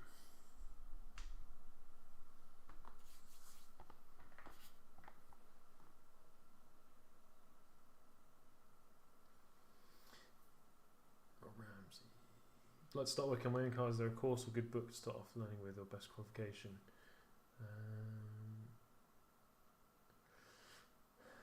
I don't really know where would you start. If you've got absolutely no experience of working on a car,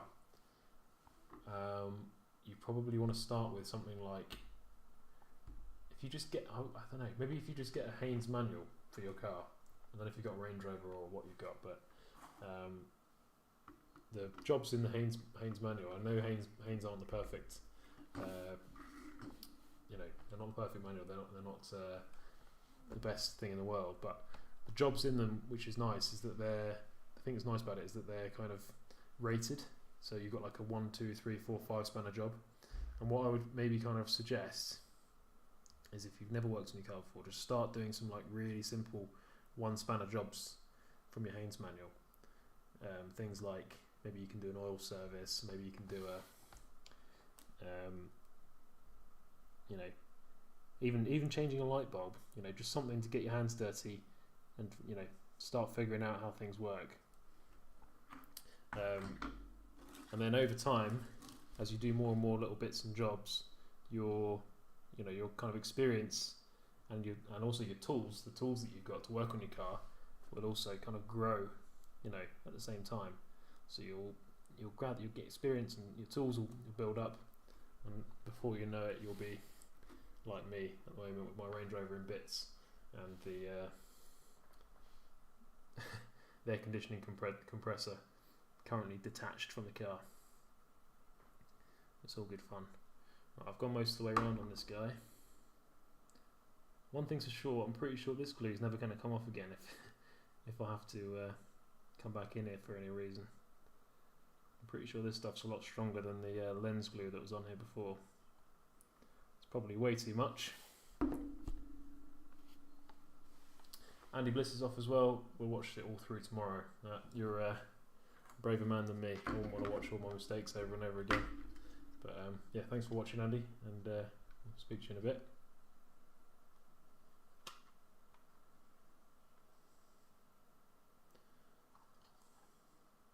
I have no idea how long this is even going to take to set, this glue, but it's on there now.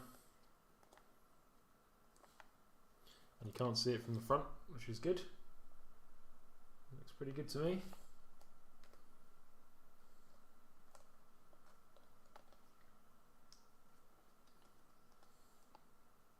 I'm guessing this is going to be like a sort of a few hours to set, so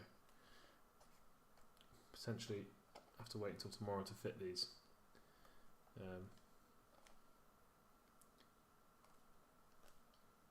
We will leave that to one side.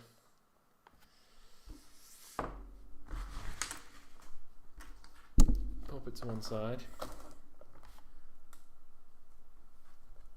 kind of want to put kind of want to clamp it almost. I'll put something heavy on it just to make sure it sticks properly.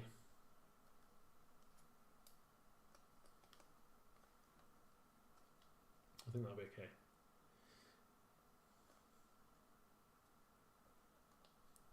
Right, yeah, that guy can go over there.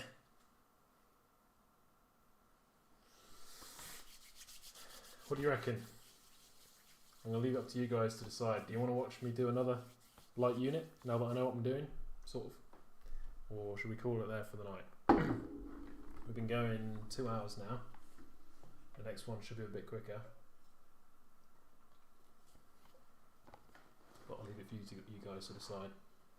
Put your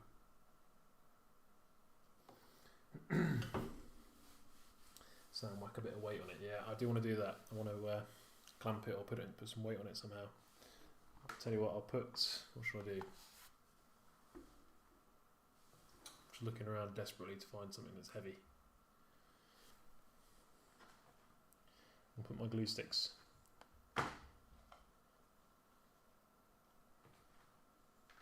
There we go.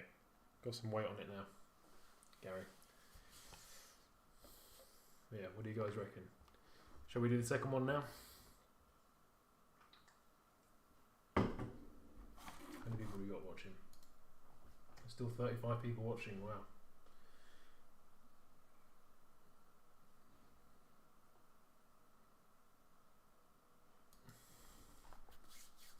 Do it, and it's done and dusted. Yep, it will be done and dusted for sure. It's just a bit of a process, is the only thing. 9 o'clock, right, let's go for it. Why not? We'll start it off anyway. And if it all goes horribly wrong, we'll blame Rob Ramsey.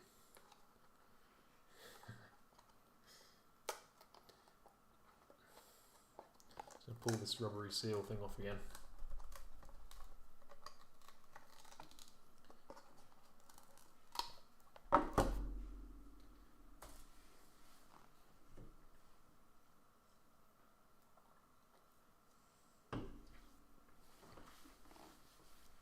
Right, so we're going to heat this time. What we learned from last time, let's go through it. Don't use a spudger tool, that doesn't work. Don't heat it too much because you'll bend the plastic, melt the plastic. And don't prise on this end here because you'll break the lens like I did. So let's see if we can put all those things into action that I've learned. Right.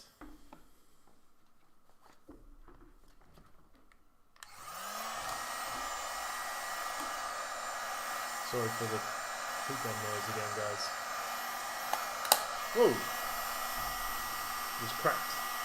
I think it's trying to pop open on me.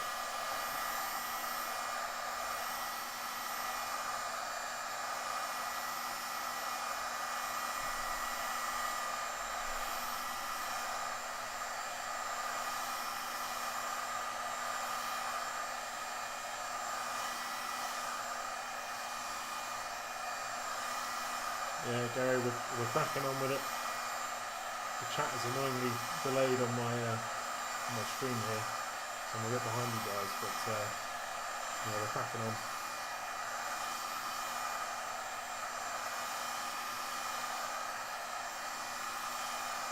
I think my missus is in the process of cooking some pizzas, so if you're alright for food.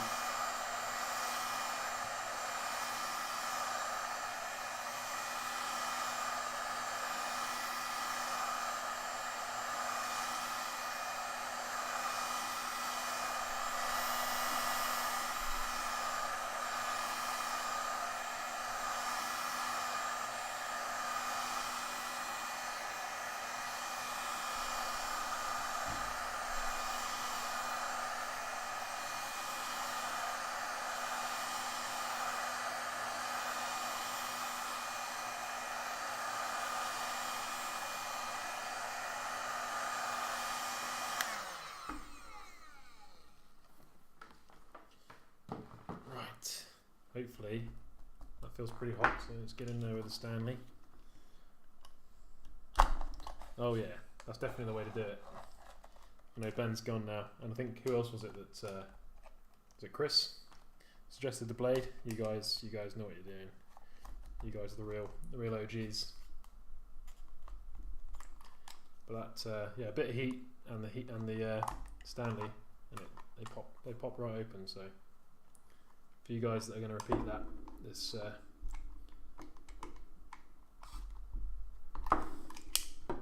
make sure you do that.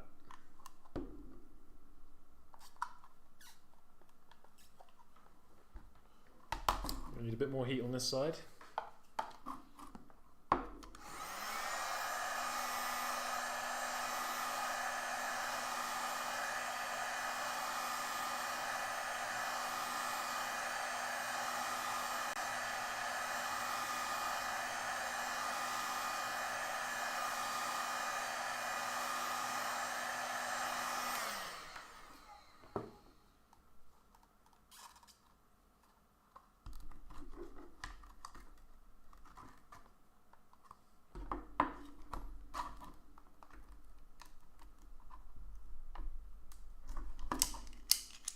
The danger zone. Oh, don't want to bend that plastic too much though. How are you getting with all-terrain tyres? Really well, really well. Yeah, as I said when I did the video at the time, those Coopers were quieter than the original tyres I took off, those part-worn Pirellis.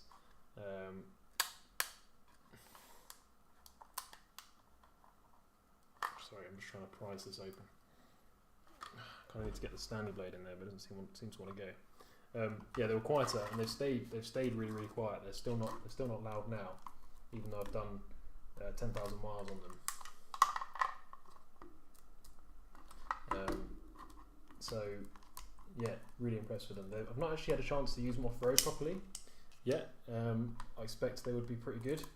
There we go. We're in.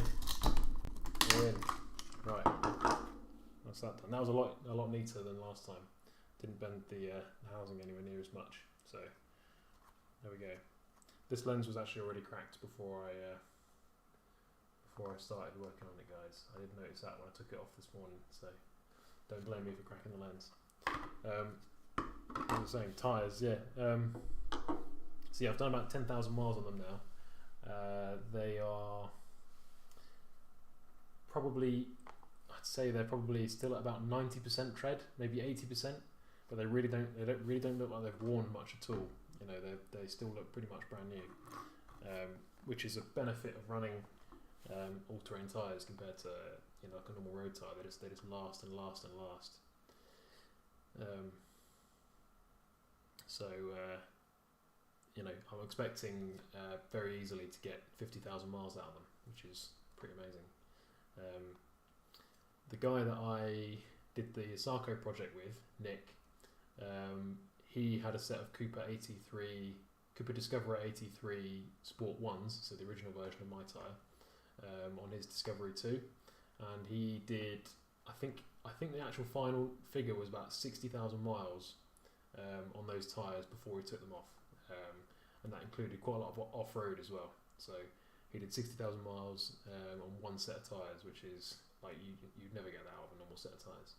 So yeah, if I get, you know, even if I only get 30k out of mine, I'll be you know, over the moon with that. When you work out the actual cost per mile of each, you know, the tyre compared to a normal road tyre, even though the all-terrains are a bit more expensive, you know, it just makes sense.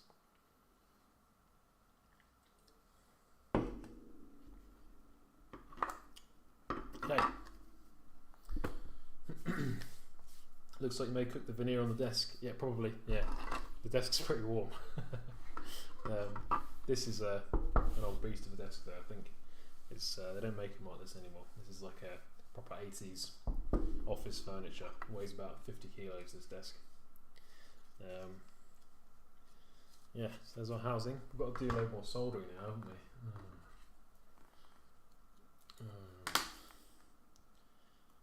Hate soldering.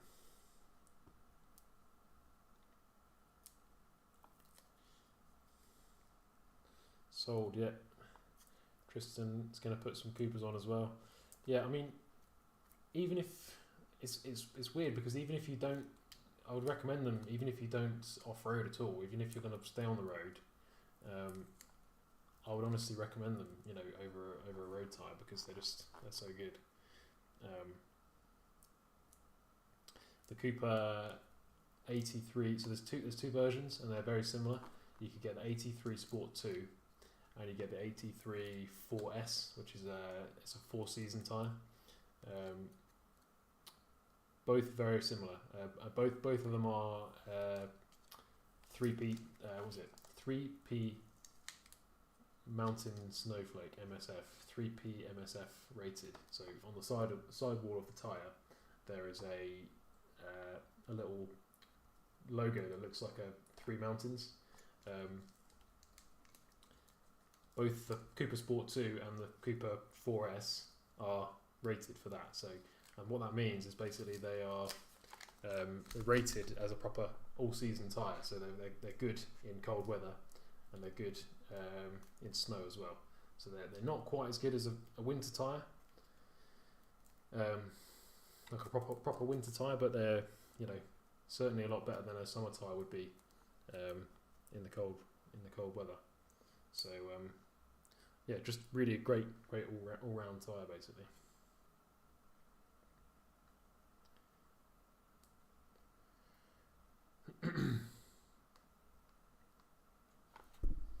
And they have the bonus of looking nice and chunky on your Range Rover as well, which is always a bonus. In terms of size, what are you guys thinking in terms of what size you're going to go for? Because mine, I've obviously increased the size on mine quite a bit. I've gone for a 32-inch tyre. It's about 32 inches tall. So 275, 55, 20.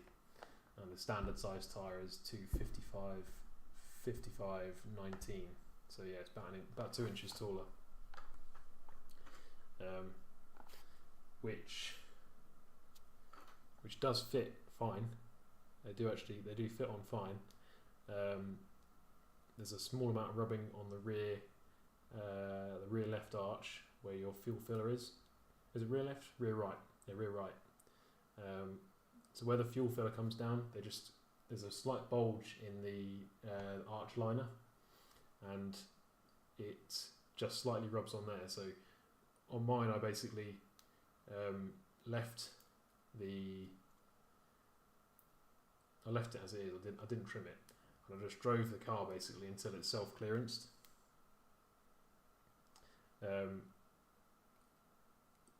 It basically, the tyre rubbed away the plastic on the arch liner that it didn't want. So that's probably not the best way to do it. You should probably trim it yourself, or try and heat it up with a heat gun and bend it a bit. But I don't know why I'm doing this. I cut the wires last time, didn't I? I was talking about tyres.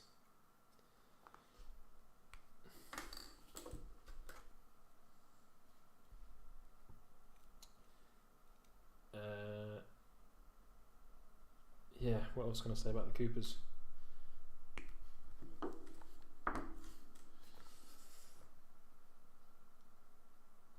Yours will fill the arches nicely. Yeah, they do look good. I generally run mine with like a slight lift. So with the IID tool, I actually lift it slightly, about sort of about 25 mil, 30 mil, which helps the tyres to clear a bit better as well. Not that they don't really rub that much on the normal height either. So I don't know if you guys are on 19-inch wheels. You might have to see if there's a size available, because Cooper mostly do 20-inch tyre sizes, I think, because they're an American company, and I think in America 19-inch isn't really a size. So the 20s are what you find more Cooper sizes in.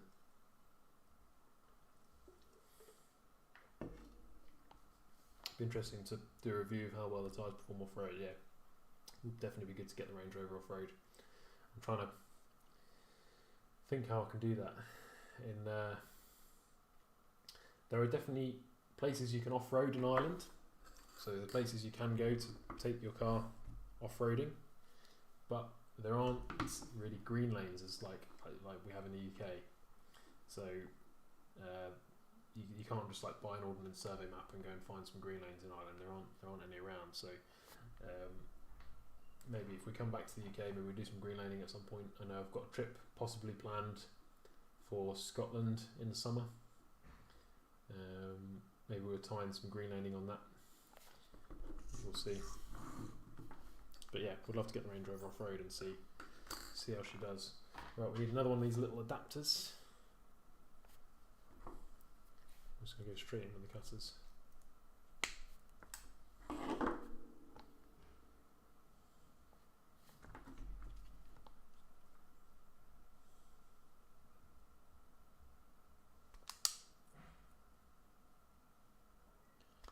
I'm trimming quite a bit of, stripping back quite far on these wires, so I've got a bit to twist together. How are we doing for viewers? We've got a good crowd. 33, not too bad. It's all right. It's more than I expected.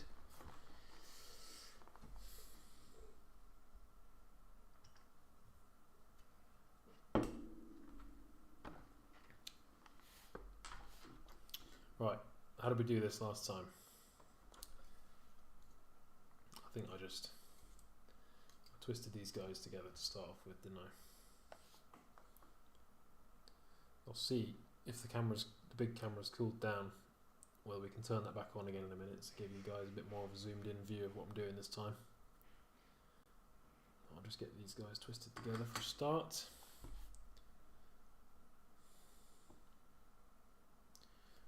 Whack the old soldering iron back on.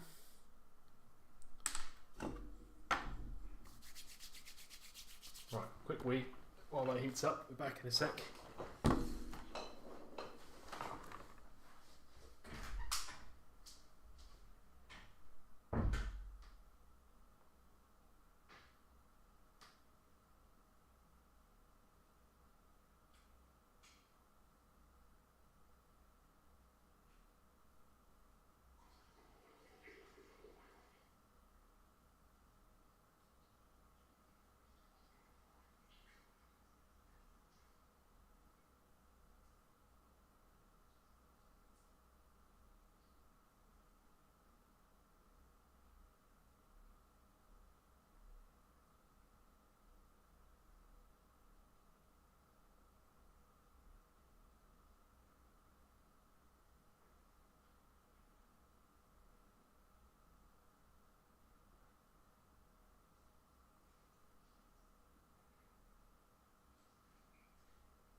Right.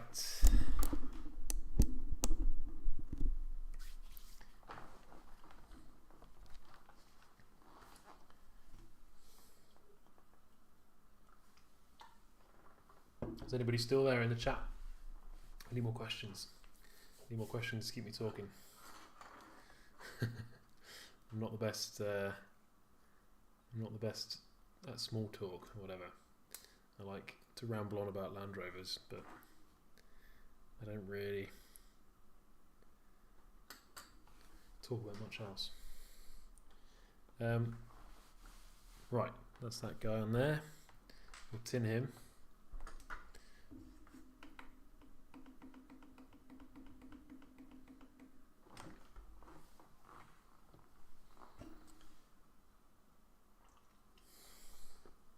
Hot Potato Junior. Just fitted the AliExpress special indicators today. Looks good. No errors on the dash, but IID tool picks up an error. Okay, that's interesting. Interesting. I've not actually looked. I've not actually looked on the IID tool. Actually, no, I have. I have had it plugged in and done an error code read since, and I haven't got any errors, as far as I know. I'll have to double check, but I'm pretty sure I didn't.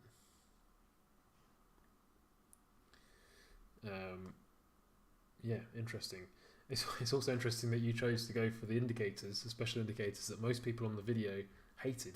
I think I've never had many comments saying, you know, how much people hated those indicators more than anything else. But yeah, I think they're quite cool. I think they're alright. They're staying on for now on my car anyway. Right, we're going to see if we can switch back to this big camera again. Should have cooled down by now. Switch to the main scene.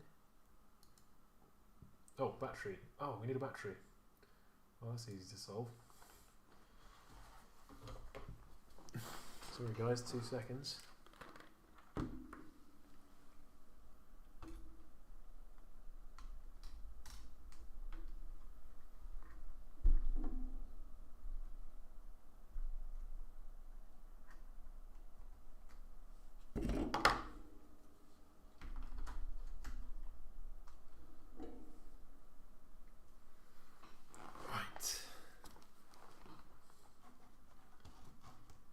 Main scene, yeah, we're back. We're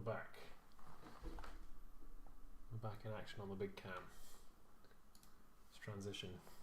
Right, zoom in, not on the boomers. I want to zoom somewhere about there. It's focusing on the boomers for some reason. Right, trying to get the microphone close to me so you guys can hear what I'm babbling on about.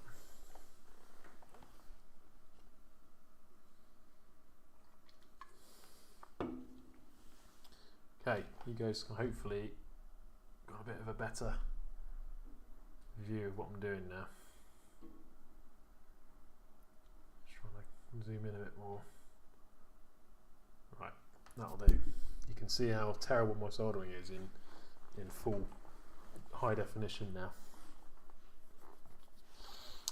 Hot potato. Thumbs up for going against the grain. Yeah, yeah. I mean, I quite like them. I think they look cool.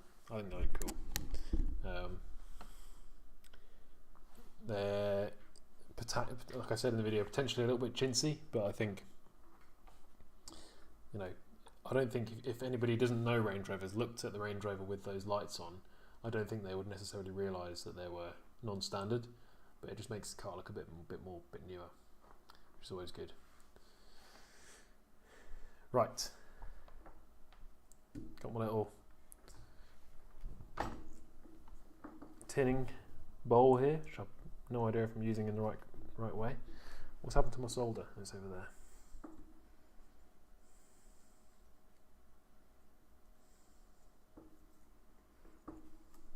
See if we can tin this guy. My tip is actually filthy. It'd probably help if I had a wet sponge here to clean it up.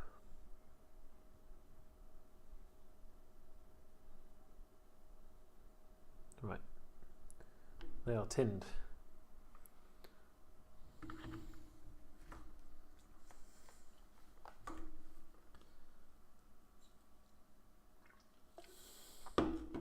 Yep, heat shrink is going to go on next.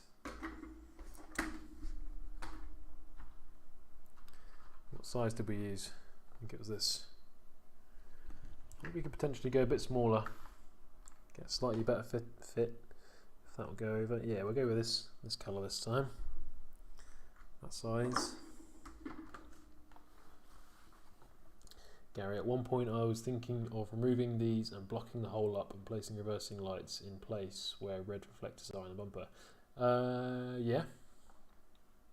Yeah, in those red reflectors, if you actually look on the thumbnail of this video, you might have noticed that Range Rover in that picture has LEDs in place where those reflectors are. And AliExpress, again, we keep going back to AliExpress. It's the best site in the world for cheap upgrades. I'm not sponsored by them, but I just think it is. AliExpress has LED replacements that you can put in that will actually fit in those places where the red reflectors are, and they're made for the Range Rover, so they're the perfect shape and size. I have ordered some. They'll be here at some point, and hopefully we'll make it into a video at some point.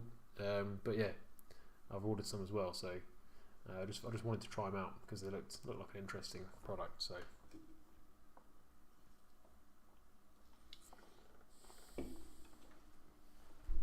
right, here's our bulb cap. Take these guys out of the way now. Tin this guy, throw them together.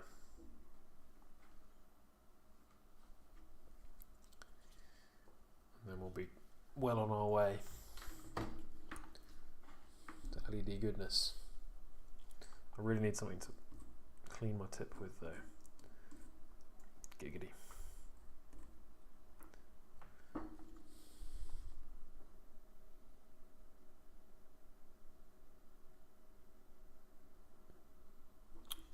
Cable's blocking the view.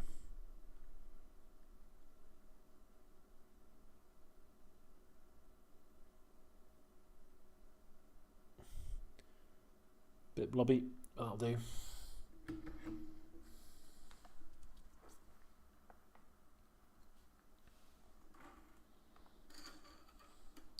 Right, time to make the big connection. Shit, heat shrink, nearly forgot.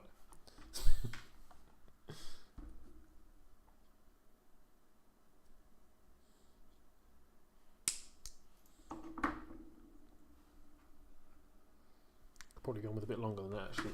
We'll get another piece and try again.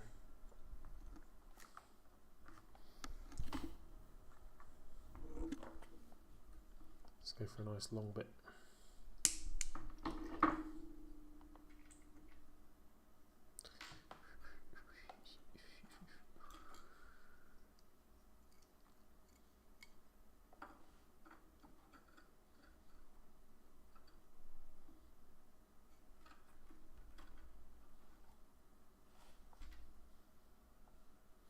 Wire wool cleans the tip. Yeah, I'm sure it would. Yeah, I need to get some.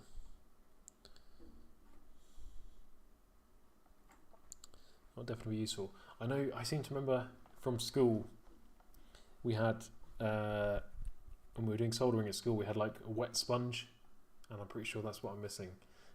Like I said, guys, don't take any soldering tips from me. I'm really not the guy when it comes to soldering. I just sort of do enough to get by, but yeah, I'm pretty sure I'm missing some bits here. I also haven't got any flux. No, yeah, Gary, I just literally just saw your message pop up there. No, I haven't. Apart from what's in this, what's this stuff called? This tip tinner I've got. You can see that there. I'm dipping my tip into that. That has actually got a bit of flux in it, but like you say, you should definitely have some flux to do this properly.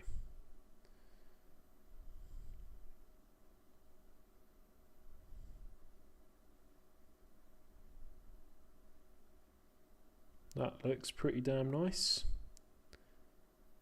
Not too blobby either that time. That'll definitely do us.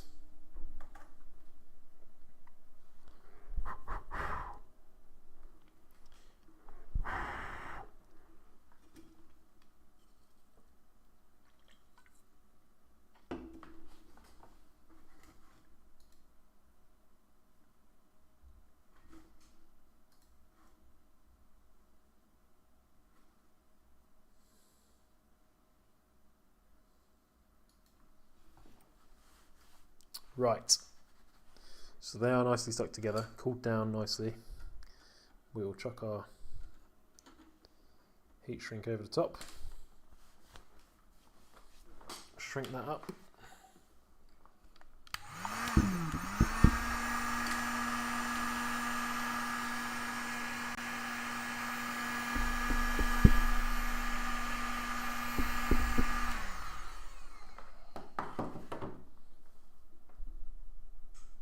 Sorted.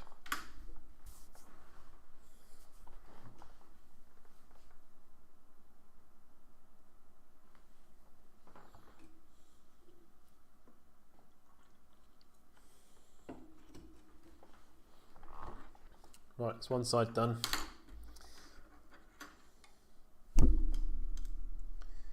We'll just stick these guys together real quick.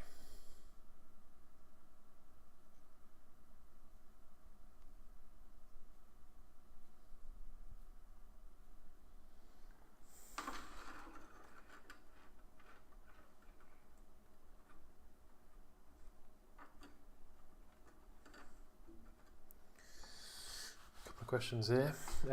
Phil raised a leak.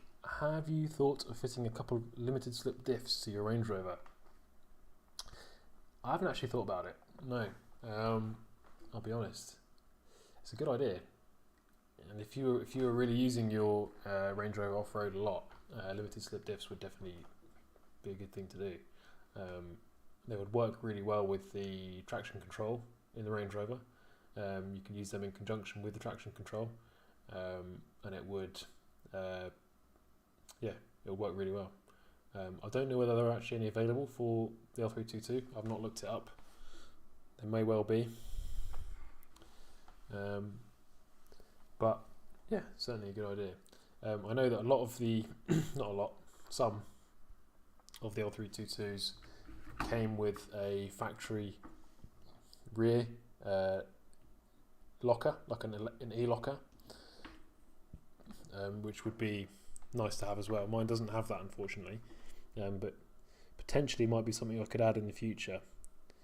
Because you need to, I think you need to change the rear diff itself, and you also need to put the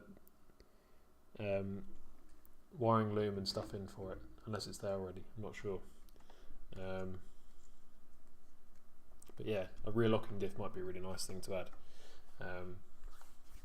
Unlimited slips too, yeah, if they do them. We'll have to look it up later. Gary, yeah, I use the same tenor. Flux makes solder flow, stops the blobs, which helps me loads. Yeah, that's really what I'm missing here. I'm kind of winging it a bit here with just what I've got, but yeah, definitely if you're doing this, get some flux. Neil, have you thought about an EGR and DPF delete on the 4.4 TDV for better running and economy? Yes. I'd love to. I would love to delete the EGR and DPF. I really would. There aren't. It's not. I don't think it's as easy as the 3.6. So with the 3.6, you can just buy a kit with blanking plates off the internet, and you can blank your EGR really easily, or EGRs on the 3.6, and then you can get that mapped out when you get a remap done as well.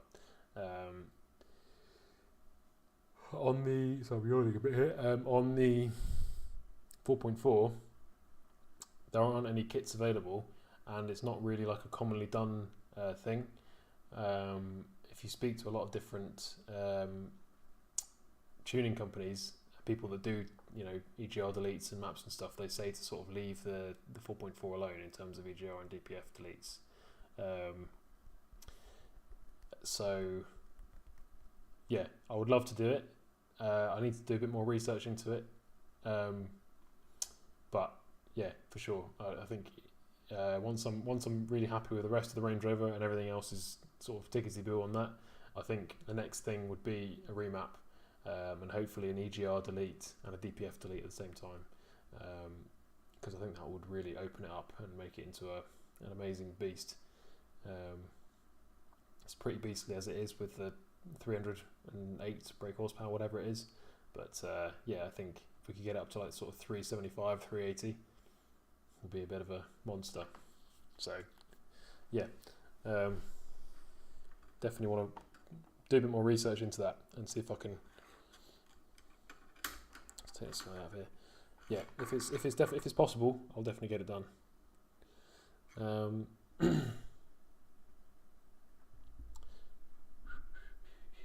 Trying to make sure I don't miss anybody. Phil, I fitted a couple to my old P38, and as you just said with TC, she became wonderful, especially on mud and wet grass. Yeah, I got mine from Ashcroft Transmissions. They're made KTB versions. Yeah, I know definitely for the P38, Ashcroft make them, which is awesome. And yeah, like you say, the traction control works with it, and just enhances the off-road ability that much more, which is awesome.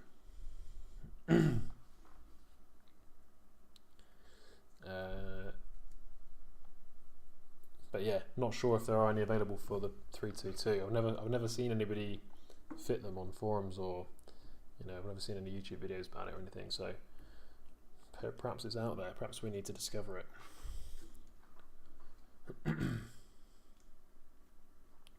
Gary had a remap of my 4.4. 9 out of 10 said no on EGR DPF. Yeah, that's pretty much what I've seen, Gary, as well. There's a guy, I don't know if you guys know him, he might even be watching now. If he is, he's been quiet, but a guy called Rob Holland. You might see in the comments of my videos and other Range Rover videos, as well as online. He's quite prominent on the Range Rover forums, and he's done quite a bit of digging in terms of 4.4 DPF deletes and EGR deletes. And I think, I'm not certain, but I think his conclusion is that it's basically a no-go. At the moment, there's nobody who really knows what it does, to put it simply. You delete the EGR on the 4.4 because it's quite sort of integral in the way the engine management system works. We're not really sure what it does when they get deleted. So I know there are some people that have had it done. But yeah, remains to be seen if it's any good in the long term. Yeah, Neil, it will definitely help with the sound as well. The 4.4 is really quiet as well, as it is a standard. So, which I don't really mind. I quite like the fact it's quite refined, but a bit more sort of, a bit more noise out of the tailpipe might be quite nice occasionally.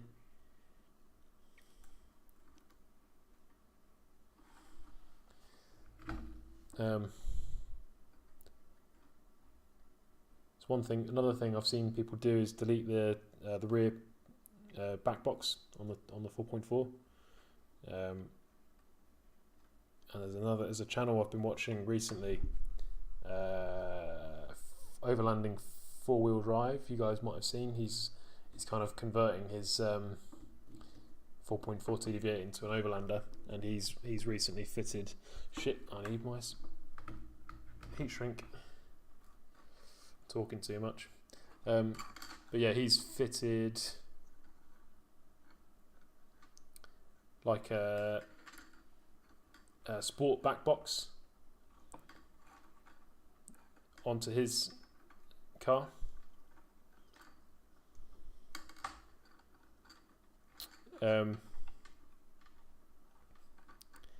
Which you can order off eBay. There's like a guy that makes them on eBay, which is like it deletes the muffler from the back from the rear back box and gives you like some nice sort of stainless steel exits on the side. And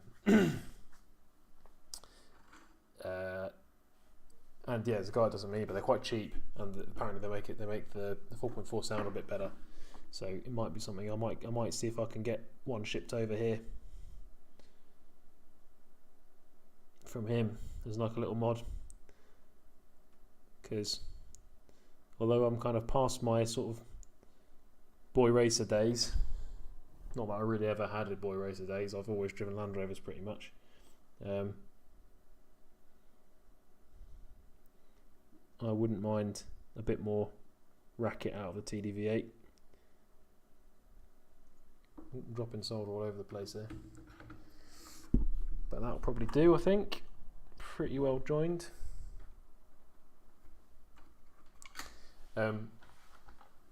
Yeah, I reckon, considering you put so much fuel into the Range Rover, it'd be nice to hear a bit of sound out in return.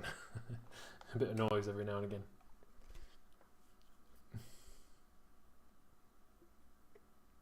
Yeah, we need a long-term guinea pig, Neil. Maybe that should be me. Maybe as a YouTuber, I should be the one that's taking up the mantle and getting my DPF deleted and stuff and trying all this stuff out. But the only problem for me is that the Range Rover is my sort of daily driver. I use it every day for work. So if I do break it through my videos, it's a bit of a problem. Which is kind of why I would like to get more project cars, to do videos with. But Yeah. Gary says, yeah, spoke to Rob on the Facebook sites. He's defo well educated chap and Range Rover. Yeah, he really is. Yeah, I think in one of my earlier videos I called him the Turbo Yoda of Range Rovers. Instead of Turbo Yoda, he's Range Rover Yoda. So yeah, he's definitely he's very clued up.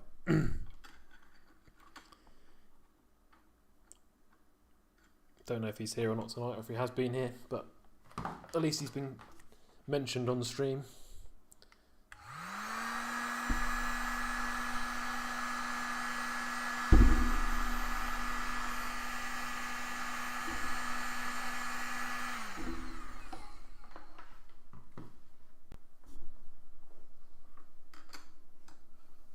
There we go. It's number 2 done. I think we need to do our little hot glue blobs next.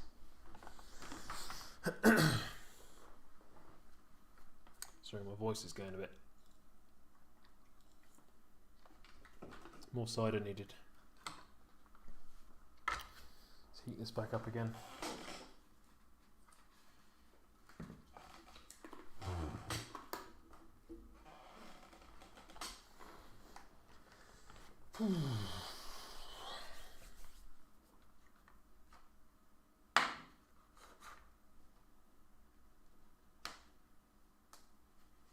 Let's give this a quick test, shall we, while we're waiting.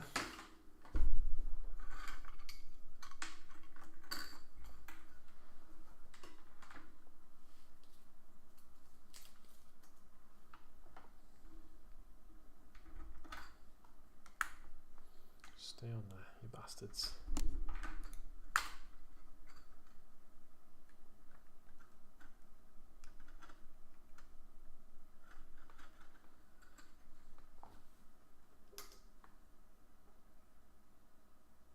Go straight in at 14 volts this time.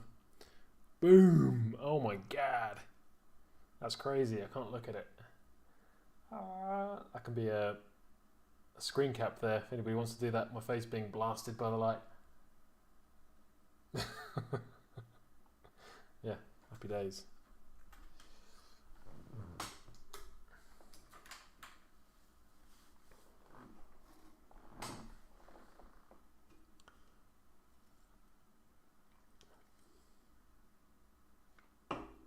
Turbo Yoda would be crimping that, no soldering. Yeah, I know he hates soldering on cars. I've seen that.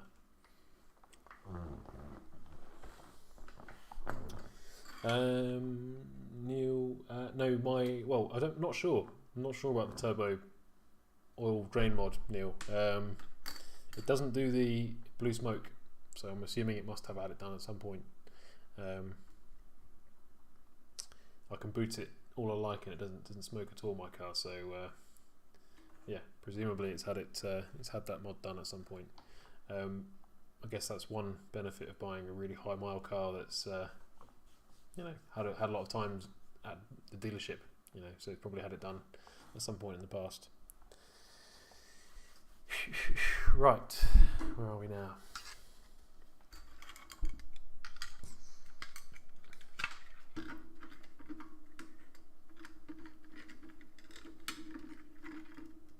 Oh, we need to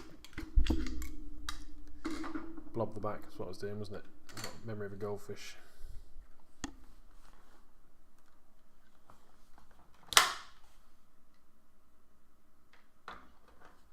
It's not heated up yet.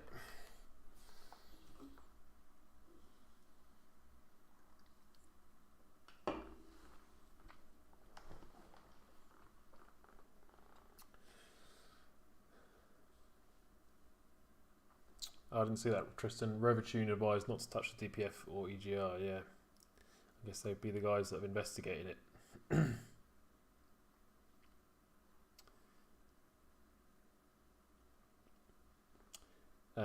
C. Freeman, my car has just gone over 200,000 miles. It's on 200,500 miles right now.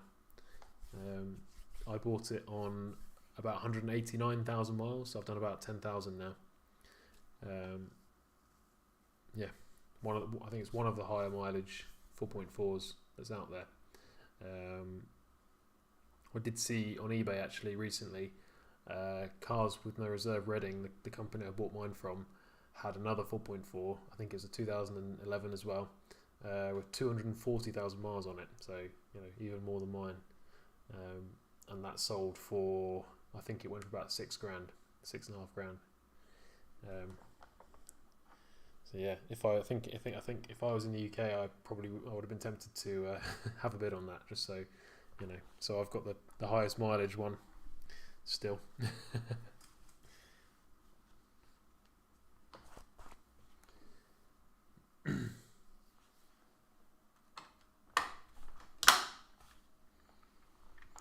Right, I think we're ready. Maybe not. Oh, there we go. There's a bit of a blockage. There we go. We're in. Big blob on that one.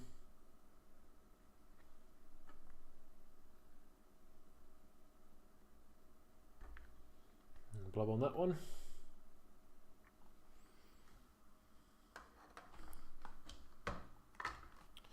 Don't think that's strictly necessary what I've done there, but I think that just help those wires stay a bit stronger, because they're very thin, very small solder joints.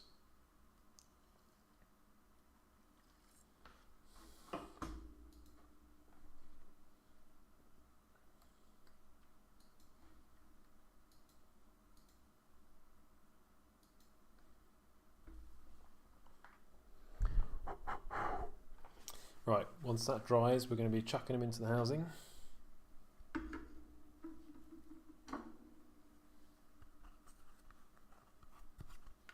Let's give this guy a bit of a wipe out whilst we're waiting for that to cool down.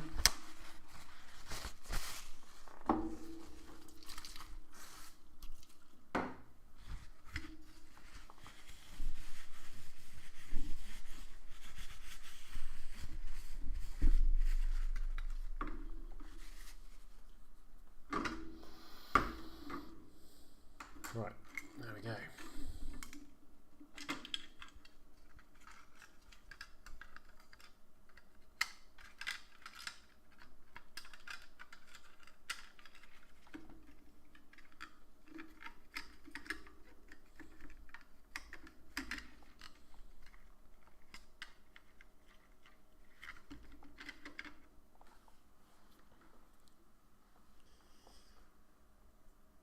Feel like a pop now. Mine's only got 140k. Yeah, 140k. Really, I don't want to say it's just run in, but it's certainly got a lot of life left back in it.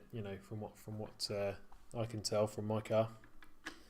I'm not saying like the engine on my car is in the first flush of youth at 200,000 miles, but it's certainly got some kick left in it still. So yeah, I think. 140k, you're definitely safe for a while yet. As long as you keep it serviced, that is. Keep the oil changed. That's the most important thing. Do those oil changes every 6,000 to 8,000 miles. She'll love you for it. Omid. Hi Sam, love your videos. Keep them coming. Just recently bought an L405. Partly thanks to your videos. Huh. It's interesting. I wouldn't have thought that my videos are really appealing to the L405 community, but that's good to know. I recently did a video, I don't know if you've seen it, Omid, saying that the L322 is the best Range Rover ever made, and I gave 10 reasons for that. So yeah, I don't know.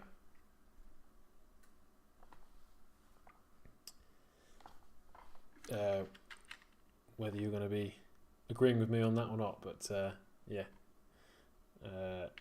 at some point being completely honest, at some point I would love to try an L405. I think their looks on them have aged quite well. I think they've whereas when they first came out, I wasn't too sure. They look very different to the L322 and everything that came before, but yeah, I think they've aged pretty well now, and I wouldn't mind trying one out at some point. Happy with the L322 for now though. Seb Kirk. Now then Sam, currently watching the Falklands. That's crazy. Getting ideas from your videos from my L322 when I get back. Amazing. That is incredible. What are you there for, Seb? Is it I'm guessing it's military related, is it? Or are you just on on a holiday? Do people go to the Falklands on a holiday? I don't know. Interested to hear though. Right, let's get gluing. Try not to fluff it up.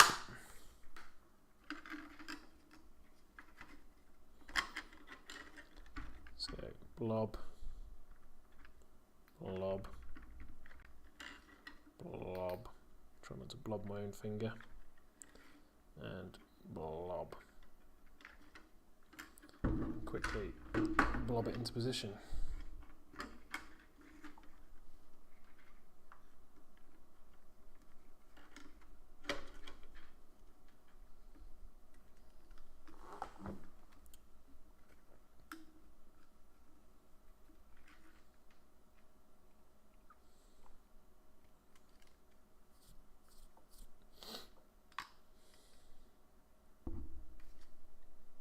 We're going to need a bit more under the back side of that one. The blobs are a bit far away from the side. There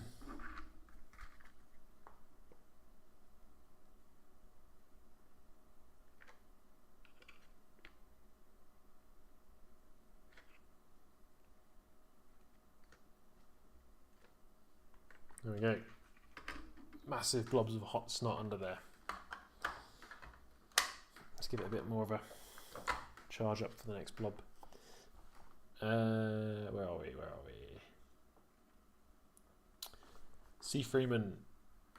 What's your opinion on Disco 2? Welcome to Ireland. I'm based outside Portumna, Galway. Nice. Not too far away then. Thank you for welcoming me. I feel very welcome in Ireland. That's definitely a theme I've definitely felt very welcome everywhere I've gone here. It's been really good. Very nice. Thanks for welcoming me. Disco 2 is probably, I'm going to say it, the last classic Land Rover that has ever or will ever be made. And I'm not including Range Rovers in that. That's a very subtle difference. But in terms of Land Rovers, I don't want to offend any Disco 3 owners here, but I think Disco 2 is probably the last classic proper Land Rover that's ever been made. Partly because it's the last one that had beam axles, 2 beam axles, and it's got that classic Discovery shape as well. So I think they're really good. I've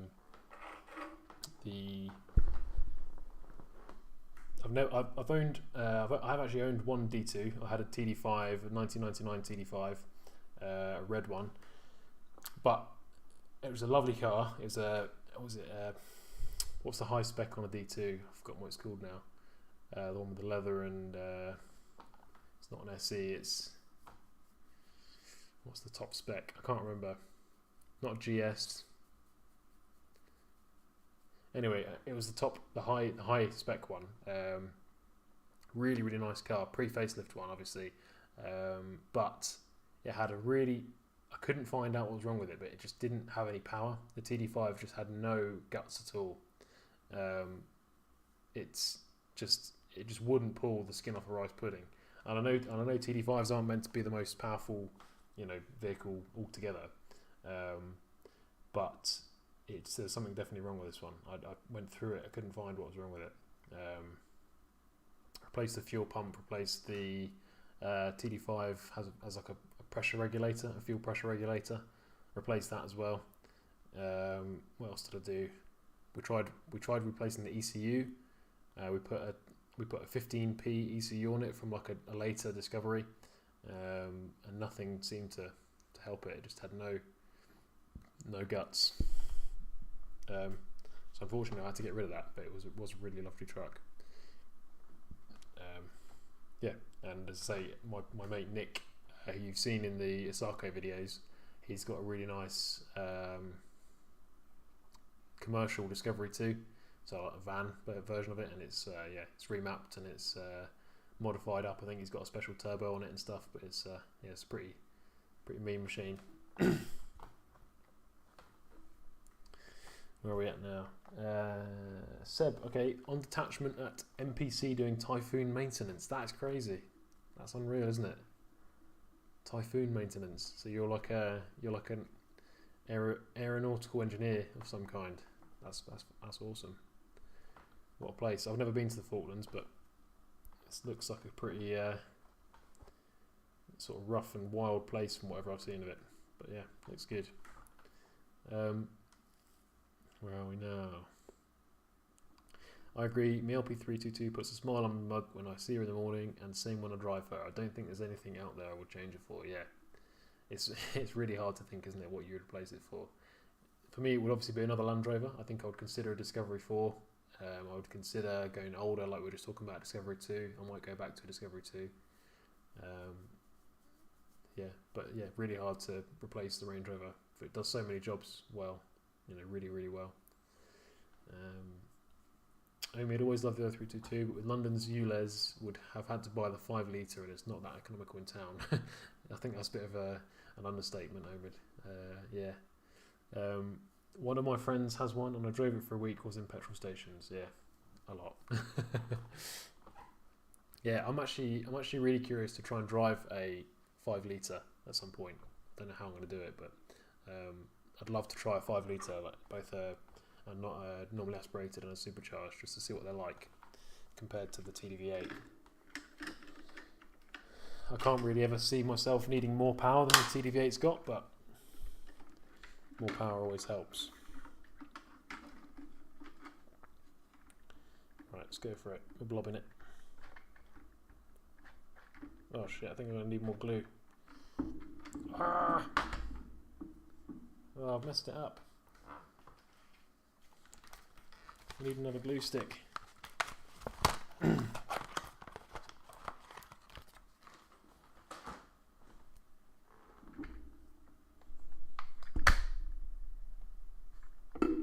Right, hopefully it's still fluidy enough. I'll try and inject it with a booster.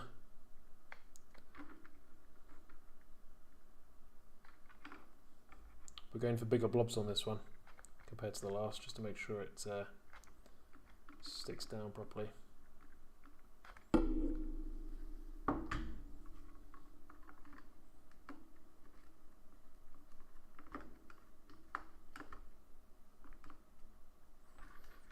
There we go. Just hold that down until it's glued in fully. It's a good thing about hot glue is you get like a good bit of time to sort of readjust everything whilst it's setting. Very nice.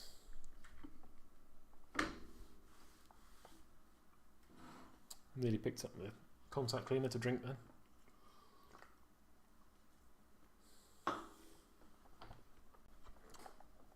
L322 for a Disco 4. No! Yeah, I know. I do like them though. I do like the Disco 4. The only problem for me, and the main reason why I ended up with the Range Rover, is that I really don't like that 3 litre SDV6 that they come with. I've seen way too many episodes of crankshaft related issues with those engines for me to want to buy one. I don't think I'll be able to sleep at night if I own a Disco 4. Yeah, Disco 4 with a 4.4 TDV8. Now that would be a pretty interesting proposition. 5 litre V8 range is like silk, effortless, and was lucky enough to drive one for a while. Yeah, I can imagine they're super silky. It does well enough with the 4.4 TDV8. It's a pretty refined car, but I imagine with a 5 litre petrol, it will be another level for refinement. But don't get me wrong, drives amazing, and the sound is good too. It's too good, even. Everyone looking around for a supercar, but it's just a Range Rover. Yeah. Gotta love Armea too and his ULEZ. Yeah. I feel a bit sorry for you guys in London. I feel like the ULEZ and stuff like that's only going to get worse and spread further afield as well, like we've seen in Manchester recently. I don't know if that's been cancelled or whatever, but they were trying to put a low emission zone in around Manchester as well recently. Yeah, I just think that's going to spread, especially within the UK particularly, it's going to spread, and that's why you want to live out in the countryside.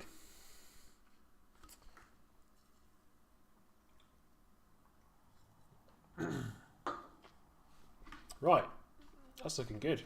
Should we give it another test? Or should we just chance it? To be honest, there's nothing wrong with that. It's going to work fine. So we're going to glue up our lens, and then that'll be us done.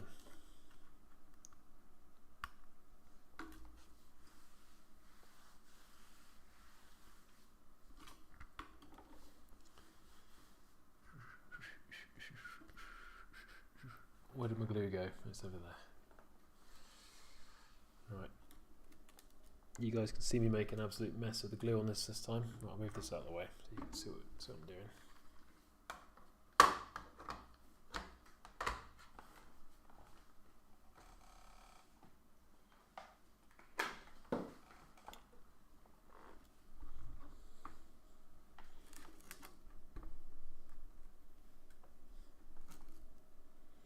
Yeah, I'm just doing basically a very thin bead of this multi-purpose glue. It's not that thin actually, I'll try and do it thinner, but it's not that easy. Just doing a bead all the way around.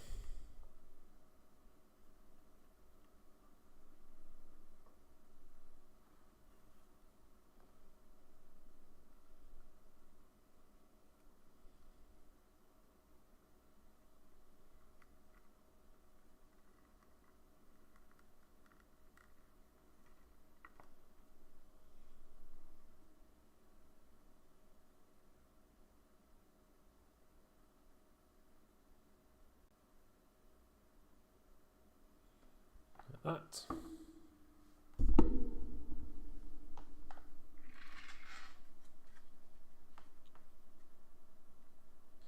And then we're going to go for the big close up.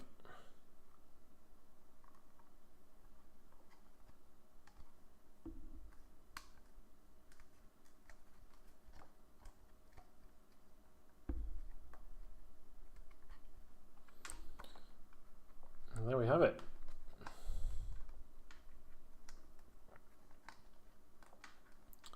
That's our second one done.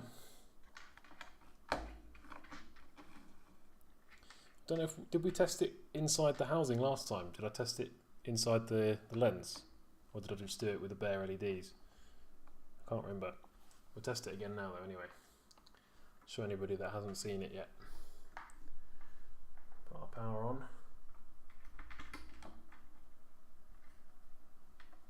Oop.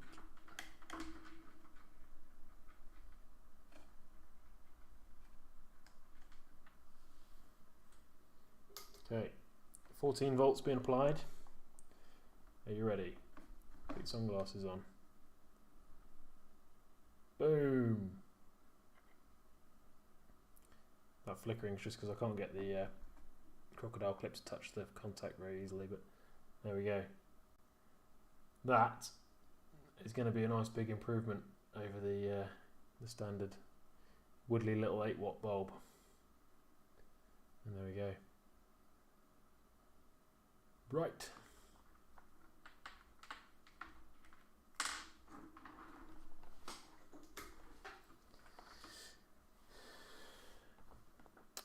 Where are we?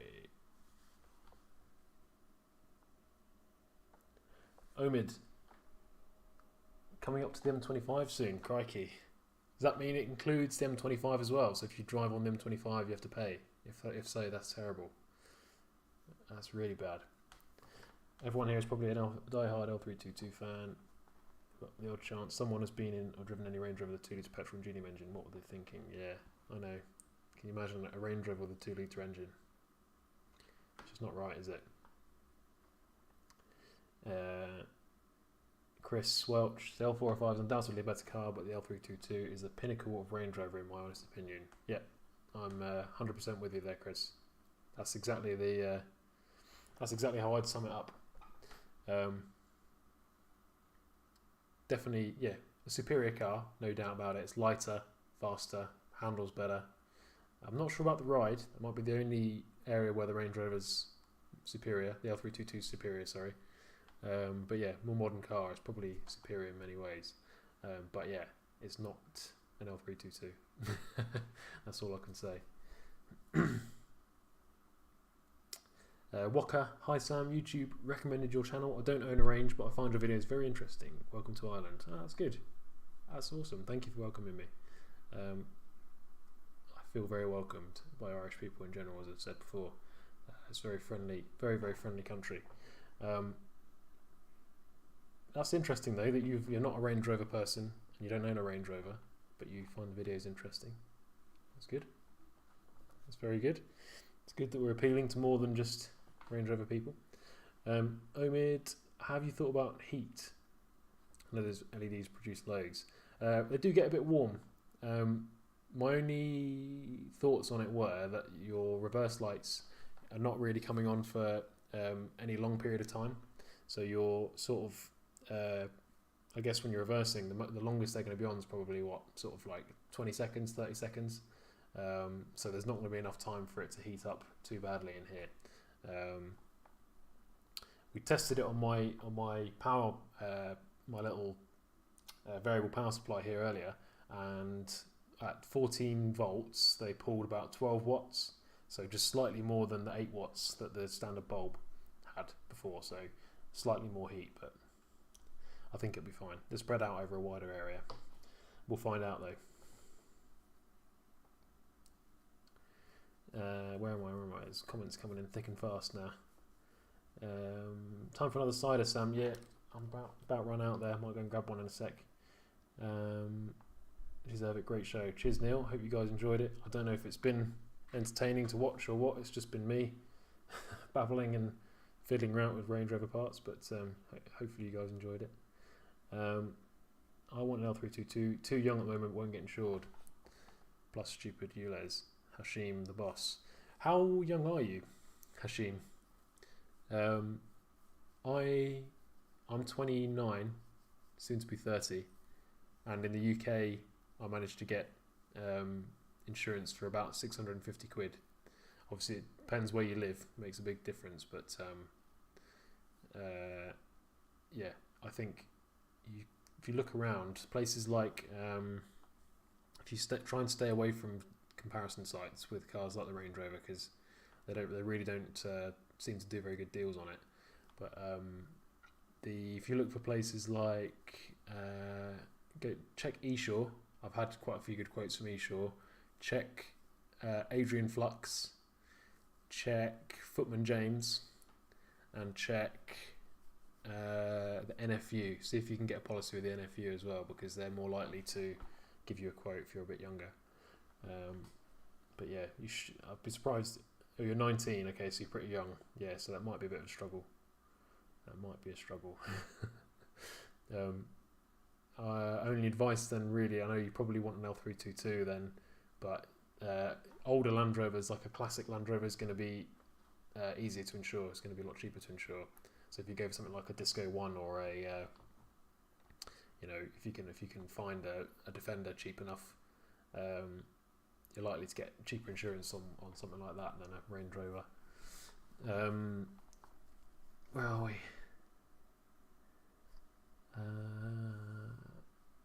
M25 ULEZ, I have no idea. We had this problem when it came up to the North Circular. North Circular is down the road from my yard. We didn't know if it's included a roundabout or not. Which is literally under the North Circular under bridge after we pass it. And there's no advice from TfL either. Found out months later it's after you pass. Wow. It's crazy. It really doesn't seem to be very well organised, does it? This expansion of the ULEZ.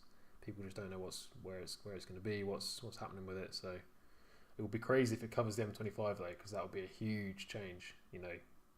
For me to get down to where my family lives in Kent, I have to go down the M25, even though I've got no intention of going into London at all.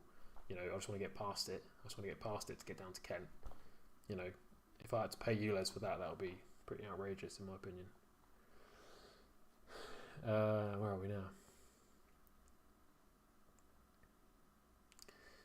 Hashim, Matt from High Peak Autos. Yeah, I know Matt. I've not spoken to him before, but yeah, I know his channel. Agrees with me. The L322 is more comfort than the newer one. Yeah, that's generally the accepted sort of thoughts on that, is that the L322 is the comfiest. Jordan Legg, I don't want a Land Rover or Range Rover. I've got a Nissan Pathfinder, love it. If I had some money, I would definitely get a Range Rover. You'll love the channel. Cheers, Jordan. Pathfinder's a pretty mean rig though. Pretty tough beast. Probably not as comfortable as a Range Rover, but it's probably tougher. It's probably better suited for hard work. But yeah, Range Rover. You could probably get into a 3.6 TDV8 for about what you get for your Pathfinder. At a guess, I don't really know what year your Pathfinder is or whatever, but you might be able to get into 3.6. Insurers are limiting Range Rovers to 21. Oh, Hashim, sorry. Living in London, currently paying 2k for a 1 litre Yaris. Ouch. Oof.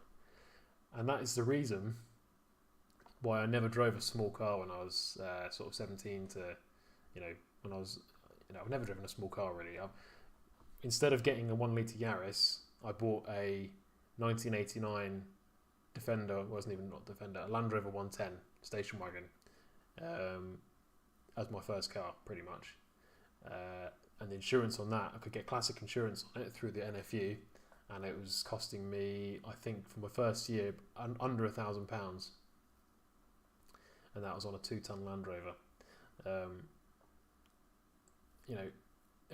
I'll say it's not exactly the same as driving a small car. It doesn't really do the same job, but for me, it's definitely better value. Paying £2,000 for a Yaris, I just can't imagine that. But I feel sorry for you. Omid, insurers are limiting Range Rovers to 21 plus in London. Wow, there's actually a hard limit. That's crazy. That's crazy.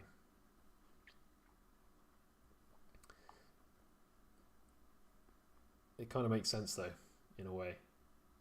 I can imagine there's quite a few sort of young kids that want to get into Range Rovers, and it might not be very good having very inexperienced drivers going around in high-powered Range Rovers, but still sucks because there's obviously people like Hashim that want to get into the scene of owning a Range Rover and being limited by insurance. It's not very good.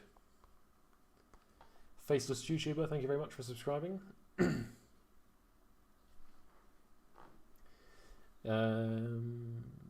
Jordan Leg was meant to be, haven't got one, lol, and it's a 2006 with 195,000 on the clock, lol. Okay, fair enough.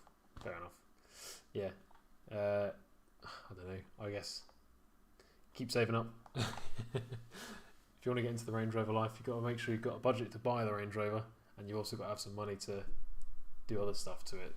I'm not saying you're going to need to repair it, you might, but mods and stuff like that, you need to have a bit of a budget. But best to start off with more money than you need, basically. That's my advice.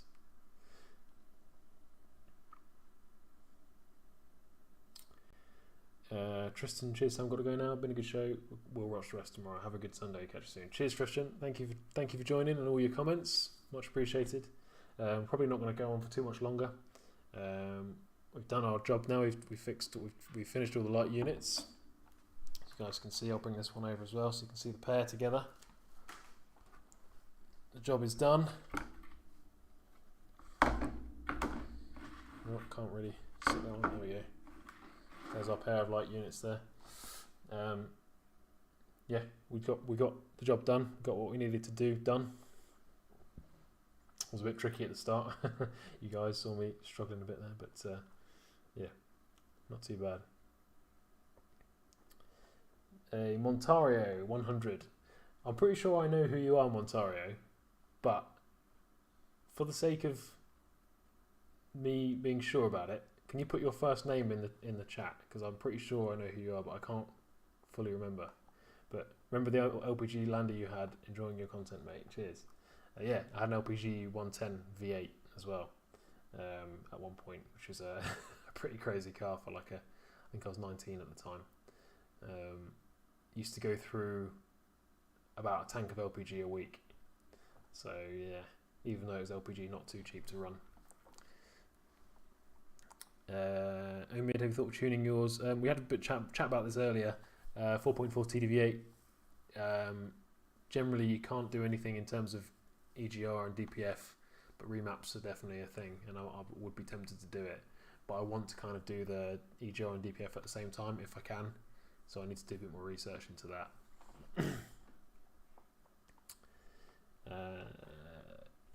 Kevin Cook, thanks Sam, been an interesting evening, off now. Cool Kevin, thanks for joining us, much appreciated, hope you enjoyed it. And hopefully you can try and replicate this this little mod we've done here if you're interested in doing that as well.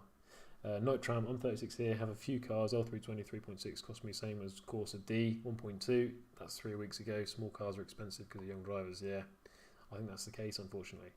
You might find out cheaper insurance paying something not popular, yeah. That's basically what I was saying about when I got the Defender 110 as my first car. It's not like a really common car for young kids to have, so I guess it just confuses the insurance company or something and they give you a cheap price. Don't know, but it worked. And I had a 110 which I could go off-roading in, and I think I had 12 seats in that as well, so it was really good for running people to town and back after school. So that was yeah, it's a good bonus, good times.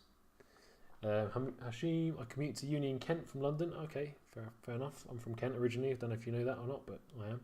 And the range would be brilliant for the journey. It certainly would. Yeah, they definitely munch the miles. Would be really good. Montario, it's Ash. Yeah, I did know that, Ash. I just wanted to confirm it. It's good to hear from you. How are you doing anyway? Have you got a Range Rover yet? That's the most important question. Have you bought a Range Rover?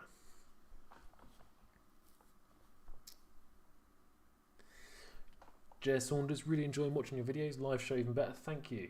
Thank you, Jer, for watching. It's yeah, thank you to all you guys for watching. It's kind of amazing to me that I've got even, how many have I got people watching me now? 30 people still watching me at 20 past 10 at night.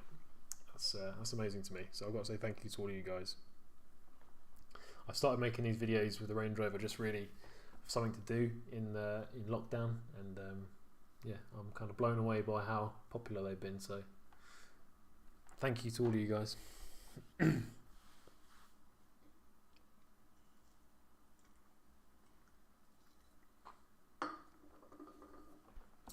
Right, quick wee, get another cider, and then we'll have a bit more of a chat, and then I think we'll call it a night in a bit. But yeah, any more questions, pop them in the description, pop them in the comments.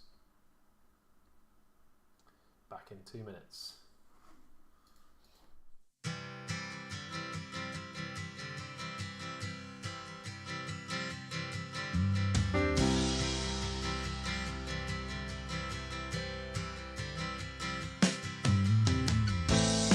I heard a ringing bell this morning, and it woke me from a dream. And in that dream I heard a warning, saying leave the rest, take only what you need. So keep on singing to those who listen, 'cause you can make it on your own.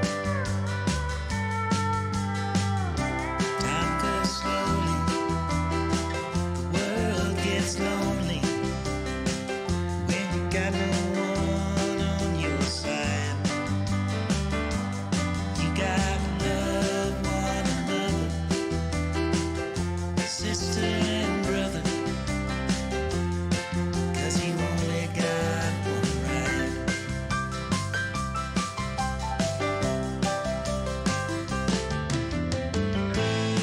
I heard the falling rain this evening, and it put me in a dream. And I got that old time feeling, a little rest is.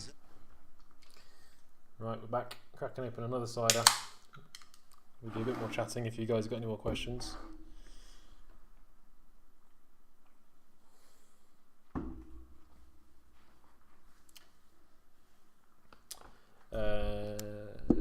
Phil Rosaleek. So what's the average price on second-hand L322 over in the UK? Depends on what you're talking about really, but it's going up, I know that much. It's on the way up. So I think this is still roughly about right. Start off with like a TD6 or a 4.4 petrol, BMW petrol 2002 to about 2005, probably start around £2,000, maybe a bit less than that if you're looking at something that's sort of spares or repairs, but for something with an MOT, probably about £2,000. And then moving up from there, they'll probably go all the way up to about 5 or 6 for the really nice TD6s and the really nice V8s. And then 3.6 TD-V8, probably the next step up. Probably starting around £4,000 for there, maybe for a really rough one, up to around 10 for like the really late nice ones. And then you've got other models in there as well, like the 4.4 Jag petrol.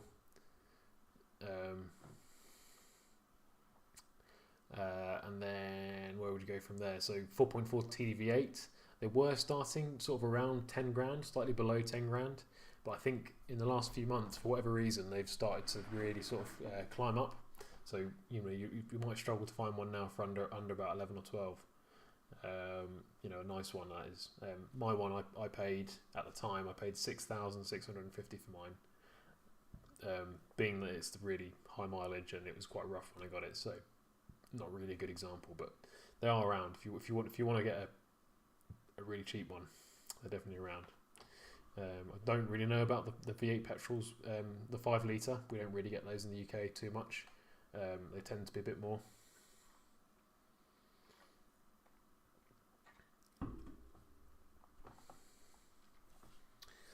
Where are we? It's been a good show, Jimmy Quinn. Cheers, Jimmy. Hopefully you enjoyed it. Hopefully it's useful as well. That's kind of the idea why I did the lights as well, make it a bit useful as well as just chatting around and drinking cider. Sure, it's real. Giving up a movie to watch about Range Rovers must be nuts. Yeah, I can't really disagree with you, to be honest. You've just watched some bloke fiddle around with some Chinese LEDs for 3 hours. There you go.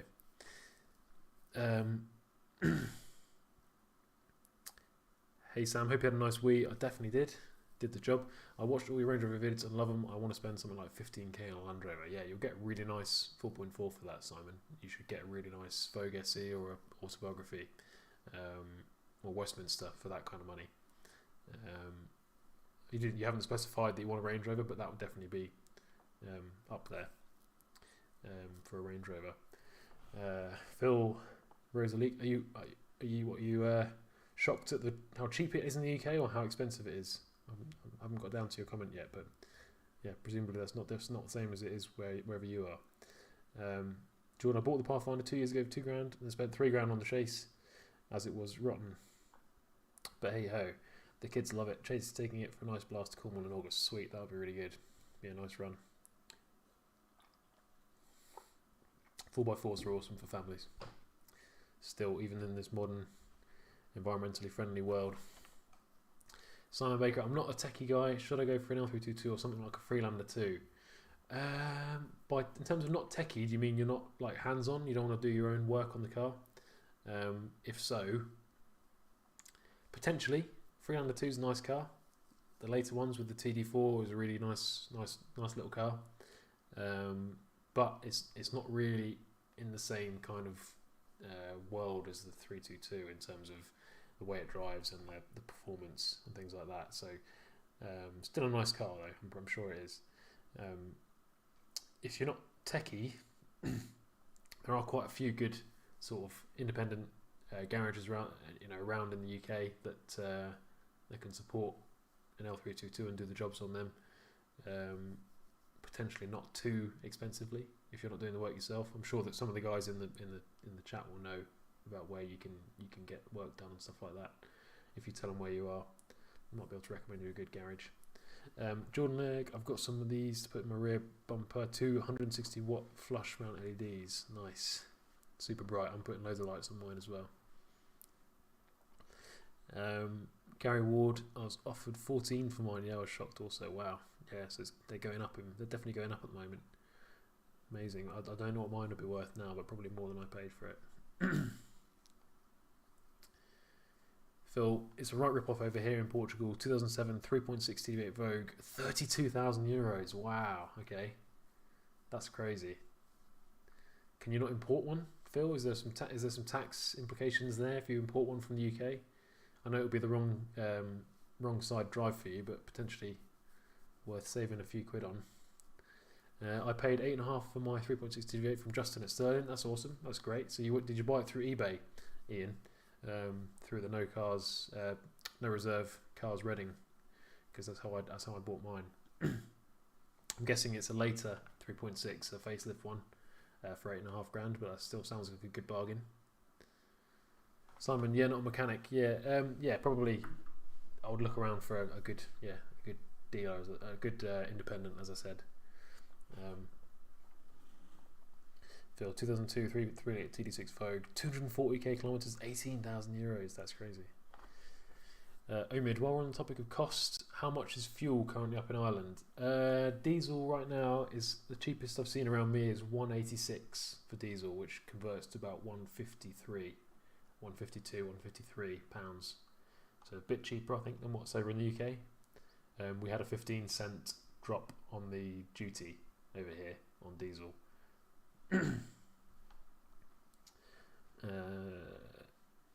Faceless YouTuber, I enjoy your content. I live in Germany. I always love the L322. Your videos have made me confident buying one. Hopefully in the next few months. Keep up the good work and thanks for videos. Thank you. Lovely comment. That's good. So you've sort of seen me working on it, I guess, and seen that it's not too bad to do your own work on the L322. That's good. I guess my top tip to you would be make sure you buy a diagnostics tool when you buy the L322, because that's going to help you get a head start on any faults you get come up. It'll point you in the right direction. But yeah, happy days. Ian, I wanted a 4.4 TDV8, but the one he had wasn't registerable as it was supposedly scrapped. Interesting. It wasn't registerable as it was supposedly scrapped. Okay, so maybe they've found out after they've sold it to you. Bit interesting.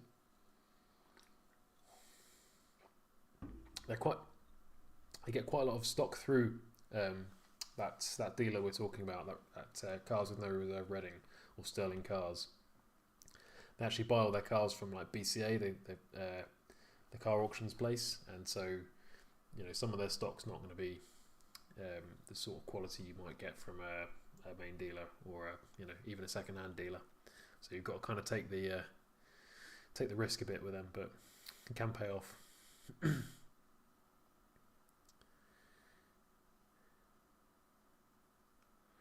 Me Peter Nichols, 2006 TDV8 L322 Vogue, 3.5 grand, 188,000 miles. It sounds like a bargain. Only issue seems to be a very slow coolant leak. I'm doing the upgrades you showed from AliExpress. Sweet, very good.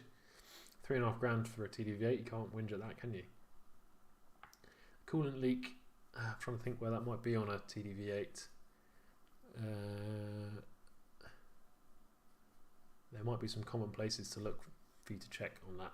I'm not sure right now though on the 3.6, but we'll have to do some googling for that later. See if we can figure it out. Phil Rose a leak. Brexit. Yeah, Brexit. What are you going to do? Peter Nichols, 2007. Oh, so it is 2007. Fair enough. So Ian, you bought it direct from him, 2010 facelift. Nice, fair enough. So they're selling cars. I think they're selling cars through Facebook now, aren't they, as well as their eBay site. So yeah, that's good. Good to know. Faceless YouTuber, yes, Phil. Generally speaking, L322s are quite expensive here on the continent.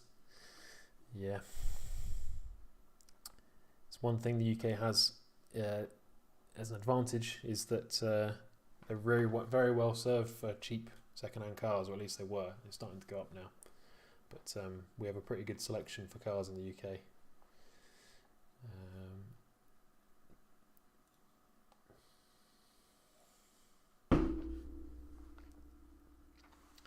170 for Asda, plus a bit of veg oil. Interesting. I hope you're not putting veg oil in like a TDV8 or anything, Pete Nichols, because that might do a bit of damage. But if it's an old Defender or Discovery or something, that's good. That's what I used to do. Good way to save a few quid. Omid, I paid 183 the other day. I think the miles per gallon rather than the miles per gallon is coming more and more true. Yeah, for sure. Yeah, you have to. If you're driving a Range Rover and with fuel costs of nearly £2 a litre, or getting up that way, you kind of have to make sure you enjoy the miles that you are driving it. Omid, I got my IAD tool second hand actually. I bought it from a subscriber. He messaged me and offered it to me. This was like quite early on when I started YouTube videos. But you can, I think he must have bought it from Terra Firma, because there's a Terra Firma sticker on the box, so I'm guessing that was where he got it from. You can buy them direct from IID, and there's a few other places as well. Sorry, from Gap, and you can buy them a few other places as well. So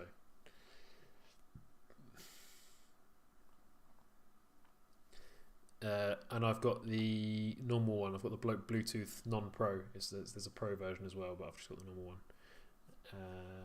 Justin's very honest and immediately found me a low mileage 3.6. That's good. Yeah, I found Justin's awesome. He's really good guy. They got some bad reviews on eBay, but that's mainly from people I think that have sort of gone into it thinking they're dealing with a normal car dealer, you know, where they get all the assurances and you know, guarantees and things that you get with a normal dealer. But you kind of have to understand what it is really, and that's basically an extension of BCA car auctions. It gives you a chance to buy a car from BCA. You know, you get to go and look at it and go and look around it, test it. You can test drive it at this place as well we're talking about, but you have to remember it's just come straight from an auction, so potentially some things wrong with it. Point for you, Les. I've gone out and bought an old Skoda or Passat. Yeah, make sure the local chippies know me. Yeah, for sure. I think even waste veg oil has probably gone up in price lately. It's probably in quite high demand. Phil Rose leak. Talking about the testers you were using the other day, did you get to see the link I sent you for the site in the States offering a diagnostic software package? I didn't see that actually, Phil. Maybe I did. I can't remember. What's the software package? Can you remind me again? And I'll might have a look at it now. We can have a quick look on the website. Simon Baker, did you get a bit jittery about working in your car, or are you confident because of your experience in being an engineer? You never look intimidated about doing stuff on what is a very complicated beast. Yeah, that's a good question. Yeah, so I'm an engineer by trade, but that doesn't necessarily mean you would be very good at working on cars, you know, per se. Being an engineer and then being confident, like with hands-on stuff and physically doing stuff is a bit different. But as I said, when I started driving, I bought an old Land Rover 110 when I was 17, and I think within the first year I had to do an engine replacement on it because it was one of the old 19J turbo diesel engines, so it was one of the ones that used to like blowing up for fun. So basically I was 18. The engine blown off my Land Rover. I didn't have any transport or any way to, you know, get to school. I was in sixth form at the time, but I didn't have any way to get to sixth form. So I kind of had to like learn fast and got myself a Haynes manual. I actually bought an old rusty Discovery 200 TDI, which you could get back then very cheaply. Sort of I'm talking about 10 years ago, 11 years ago. And I was on a forum at the time as well called Landy Zone, which some of you guys might know. And I used to use that for a lot of guidance for, you know, doing jobs and stuff. And there was actually a very good 200 TDI conversion guide on Landy Zone that I used. And I basically just followed that sort of step for step using my Haynes manual. I had my dad to help me as well. And my dad's not a mechanic or an engineer, but he kind of messed around with cars a bit when he was younger. So between us, we managed to get it done. And then since then, I've just had loads of Land Rovers, and I think because I've always worked on my own cars, I've built up this kind of like knowledge, you know, just through doing it myself basically. And it's the same with the Range Rover. Like if there's a job that I've not done before and I'm not really, you know, I'm not too confident about it on the outset, I'll make sure I kind of research it beforehand, and I'll go through all of the steps of, you know, researching it, finding videos, finding forum posts, reading the workshop manual, which we've got access to as well, and then just trying to clue myself up as best as I can before I start. That's my best advice really on that.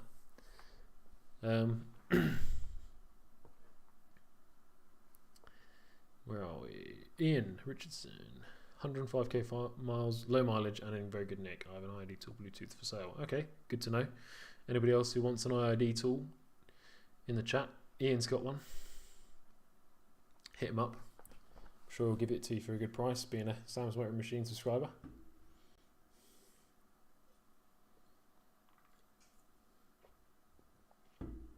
He lets you drive it for a couple of hours if you want. Yeah, he does. Really good. I took mine for about a half an hour drive when I went for to test drive mine, which is something you wouldn't get at most places. So yeah, it's really good. They don't pressure you or anything like that at all. We've got a couple of computers at the garage. Launch Vauxhall Autel. Got the Toyota and Mercedes dealer computers too. We're looking into an IID. Yeah. Aside from the like genuine Land Rover diagnostics, IID is pretty much the most powerful you're going to get for Range Rovers and Land Rover stuff. If you're doing it in a garage, then you're obviously going to need to get the Pro version, so you can do it on multiple cars. Instead of just having it VIN locked to one, which is the only problem with the IID non-Pro version. So, but yeah, definitely recommend it. Diesel down here in West Sussex is 176 per litre Tesco or Sainsbury's, 2p cheaper in Havant Tesco though. There you go, top tip. That's the link to that site in the States. I think we'll have to go onto the YouTube, see if I can find the link. For some reason I'm not seeing any links in the chat. Yeah, for some reason I can't see them. If you just want to put the name of the system in the chat, Phil, I'll try and find it and we'll have a quick look. We're thinking of buying an older Defender from an auction and doing it up, modding it on the weekends. Yeah, be cool. They're just getting so expensive is the only problem with Defenders. For what they are, when you compare them to a Range Rover, I know they're not really the same thing, but you know how little you get for your money. It's kind of crazy, really. I know they're a classic and everything, but still, it seems like the prices just keep going up and up and up.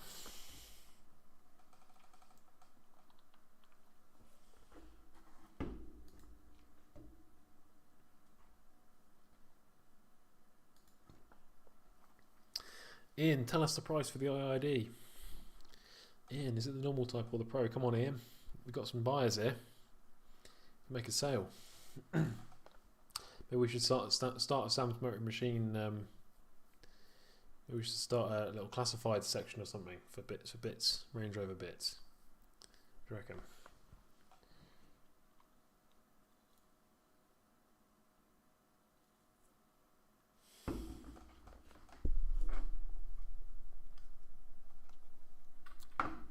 I'll start flashing the lights in the meantime until we get some more questions.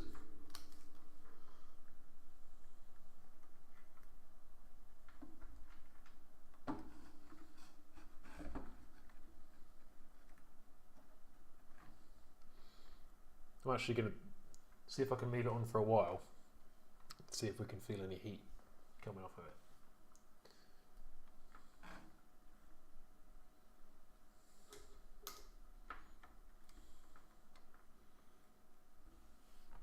Right, we'll leave that on blinding you guys for a while.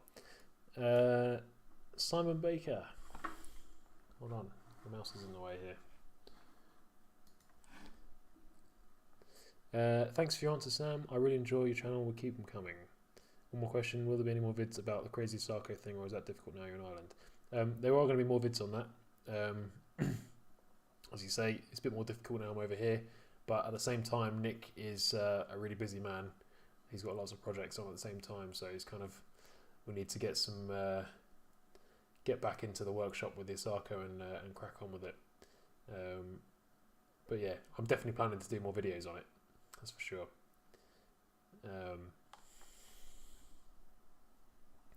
No heat so far.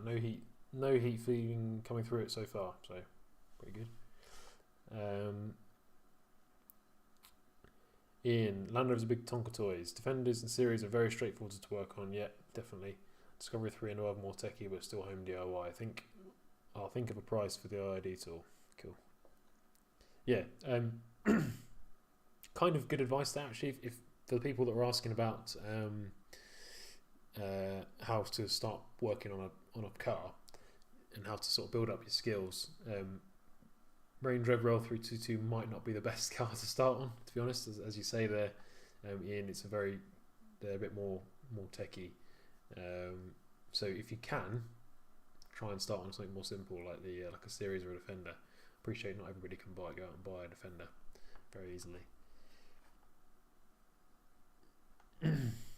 Neil, it must be very intimidating for the new generation with current vehicle technology. It's very complicated as a beginner. In my day, cars were truly mechanical, and now you need to be a mechanic and a computer tech. Yeah, that's true. Like I said earlier, I started off on a simple mechanical car myself, and then kind of come into the more technologically advanced cars as I've gotten a bit older. So yeah, it's true though, and it's true that a lot of young guys now and girls get their driving licenses, and a lot of them don't even know how to change a wheel and tyre, and that's pretty common now. People get a flat tyre and they'll just sit on the side of the road and wait for the AA to rescue them. So I think there's definitely a lot less people now that are happy to get dirty under the bonnet of their car, get a bit greasy. Ian says, or make me an offer. So yeah, anybody who wants an IID tool in the chat right now, make Ian an offer. See if you can make a sale right now. That would be great. Omid, Ian, is it the Pro or normal IID? Yeah, we need to know. It's probably a normal IID. Most people don't buy the Pro, I would say, Omid. They're about $2,000 for the Pro version. Omid, Sam, you've probably mentioned this, but what do you do for work? Are you a mechanic or something else? Don't mind answering that. Yeah, I'm not a mechanic. I'm a mechanical engineer. So yeah, I did a degree in automotive engineering, and I've worked for a few different companies doing various mechanical engineering related stuff. Just starting to get a bit of warmth coming through there now, guys, but it's still probably less than a bulb, I would say, because it's kind of more spread out. But yeah, not hot at all. How long have we had it on for? 10 minutes? 5 minutes probably. Yeah, so at the moment I do mechanical engineering for a company that does stuff to do with self-driving cars and future mobility and stuff like that. So fairly boring, but it's engineering. Ian Richardson, is it normal Bluetooth tied to one? Oh, my probe's just come off there. It's normal Bluetooth, so yeah, it's just a normal IID tool. It's not a Pro. Yeah, and it can be upgraded to multi-VIN. So yeah, you can buy extra VIN codes from IID for about 60 quid, I think it is. But that's only for each car. So probably not ideal if you're doing it in a garage. Simon, oh yeah, another question. Is your missus Irish and that's why you ended up over there, or is she just studying over there? No, so my missus is actually Welsh. She's not Irish. She's from, we met in the UK and we've been together for about coming up 10 years now. So it's not like a new thing. Her PhD is based in Ireland. She's been over here like sort of on and off for the last 3 or 4 years. So basically, yeah, during the last sort of lockdown, we sort of just thought, why don't we just give it a go in Ireland? I've always enjoyed it over here whenever I've come over for visits and stuff like that. So why don't we give it a go, sort of full time, and yeah, see how we like it. So far, so good. We're not like entirely averse to coming back to the UK at some point, but yeah, for now, I'm quite happy over here. Makes a nice change. But yeah. starting to get fairly warm now. So what's that? Maybe we can see on the video playback, but starting to get a bit toasty.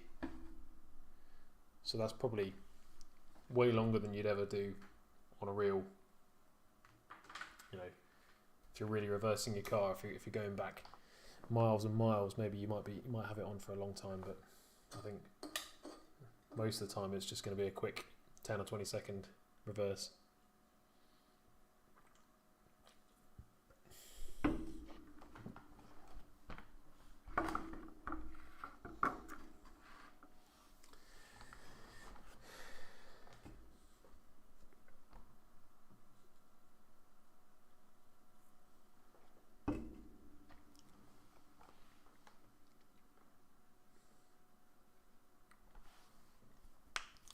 So there we go.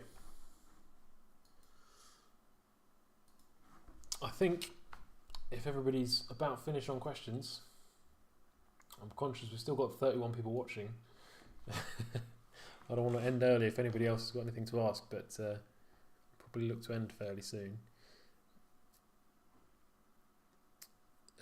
Jason, is your gap tool the one they use on Powerful UK where you can change the ride height settings to make it higher or lower than standard? Yeah, you can do that. Yeah, you can do that with mine.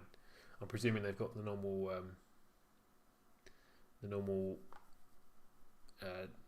basic IID tool that I've got as well, the Bluetooth version. Ian, Welsh and Gaelic are related, so is she a Welsh speaker? She is a Welsh speaker, yeah. She's fluent in Welsh. That's her first language, actually. I don't know how close it is to the Irish Gaelic language. I don't think it's too close where she can understand them, but yeah.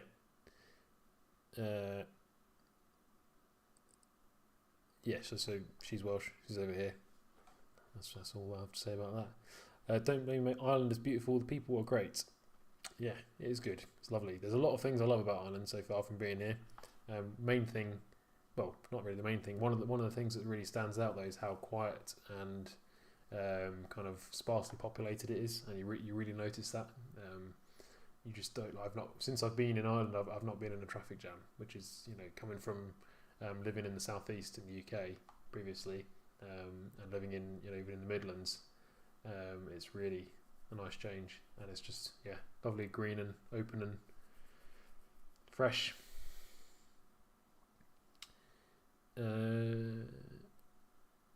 Good job, Sam. Thank you, Jason. We did all right in the end. Got the job done. Phil just sent me the link on Instagram. Okay, let's have a look. We might have a quick look at this before we go, because he did send me a message about this a while ago. RSW Solutions, yeah, I remember now. Right, let's have a quick look.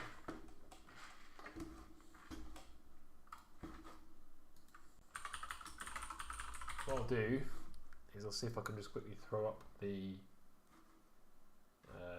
screen capture. How do we do this? Window capture. Sorry, I'm just going through my streaming software trying to figure out how we share the screen. Okay. Pop this up in the middle of the screen so you guys can see what I'm looking at. Boom. Right. RSW Solutions. What have they got? Range Rover Mark III. So they've got Mark III all comms, reads and clears and reads the Mark III vehicle faults. All comms, perform expensive OBD diagnostics yourself, communicate with priority Land Rover recent use, signed for 2002 to 2005, Range Rover L322, okay. So it looks like this is probably only does the BMW versions of the Range Rover, the 2002 to 2005s when they were kind of BMW computers and electronics in them. But looking at this list of stuff that it does, it looks like it does a pretty comprehensive list of stuff there. You've got got your ABS, SRS, air suspensions on there, which is good. BCM, rain sensor, customize. Oh, so they've got some customized there as well. So that's all reading and clearing fault codes. So we can there you go. So you can calibrate the air suspension. That's good. That's a good function. You guys will have seen in the video where I talked about some diagnostic tools can't do that, so that's good.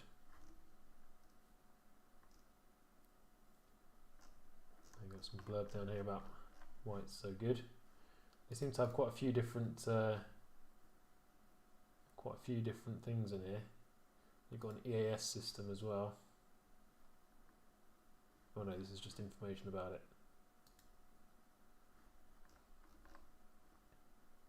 Interesting. That is interesting. Yeah, so it looks like they've got a pretty good solution there for a BMW-based Range Rover. I've just seen your comment.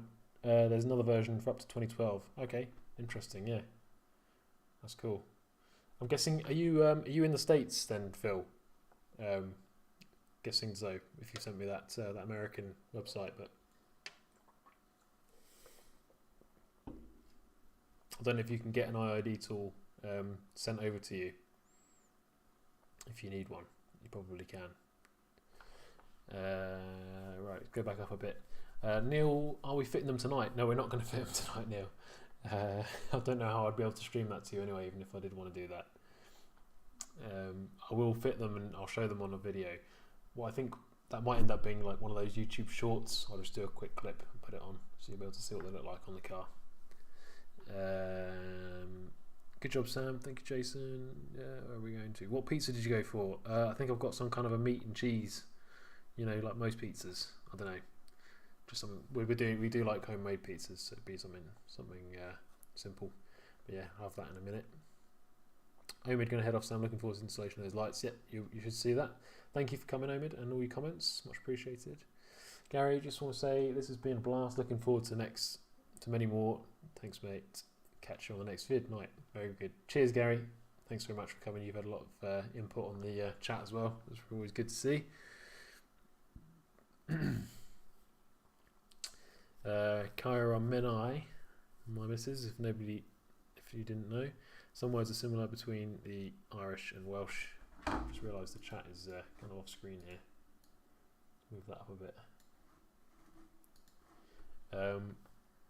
Some words are similar between Irish and Welsh, but I can't understand Irish fluently. Interesting.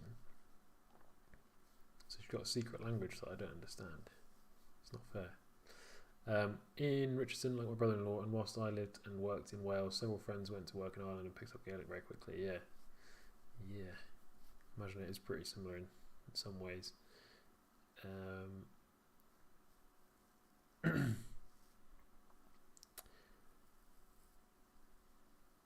Kai Ramanai says, oh, sorry, Omid, any update on the slightly rough ride?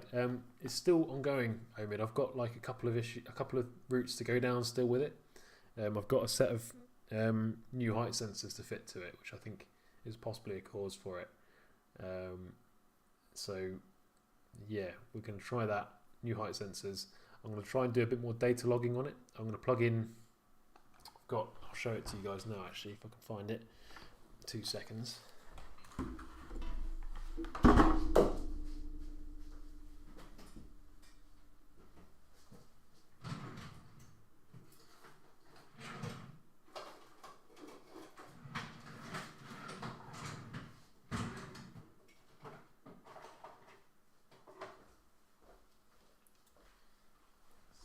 Guys, I've actually got, I wanted to show you, where are we? Got the camera here. This is a mongoose cable. So this is basically a copy, it's a Chinese copy of the genuine Land Rover diagnostics interface.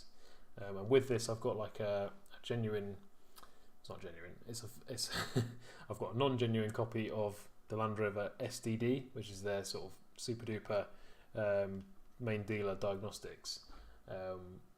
So yeah, this is one thing, literally one of the only things I found that the IID tool can't do is log data to do with the damper system, so the variable dampers on the Range Rover. The Mongoose this SDD and the Mongoose can do that. So you can log the current and the voltage going to those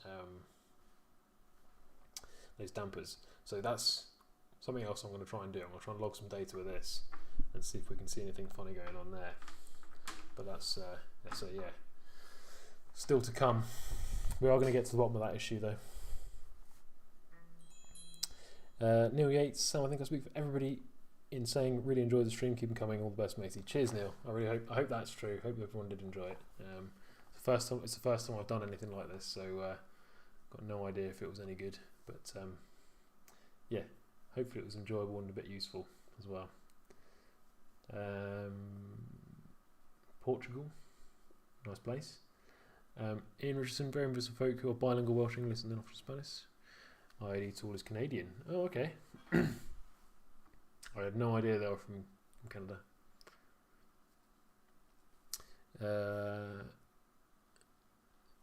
Phil from Northants, but been here since Portugal since '78. Wow, okay, proper Portuguese now then.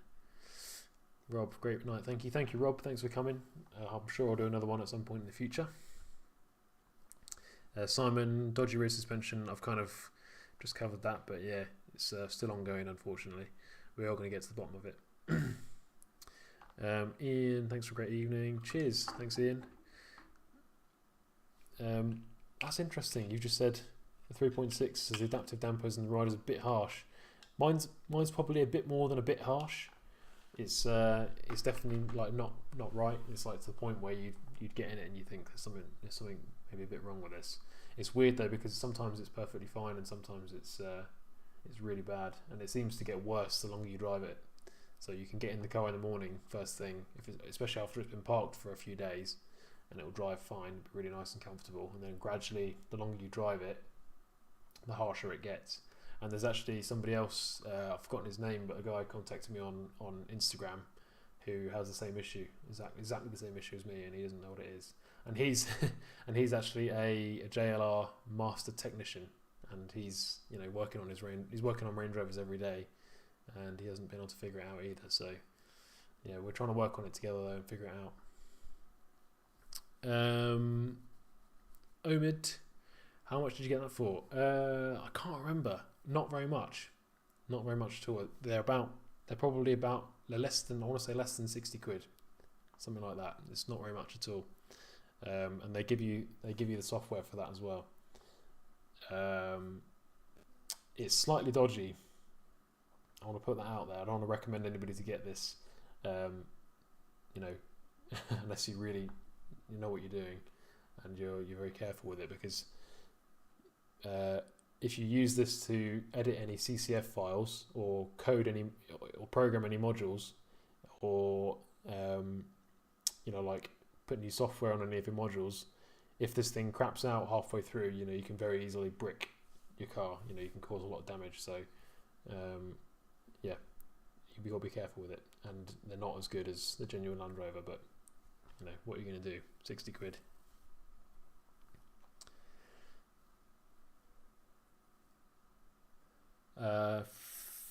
Phil, Rosalie, bloody good show. Thanks for the time. Thank you for your time. Looking forward to future videos. Cheers, Phil. Yeah, there'll definitely be some more coming.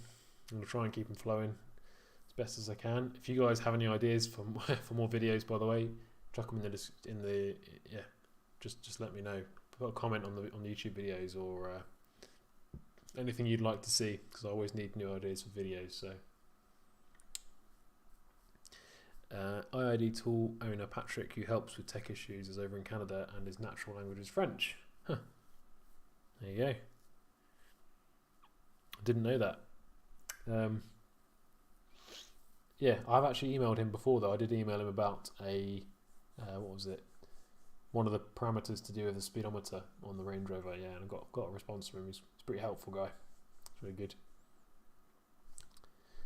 Rob, my Instagram is just Sam's Motor Machine. I think it's just Sam's.motor and .machine on Instagram. I don't have many followers on there, and I don't really post all that often. But yeah, you're welcome to follow.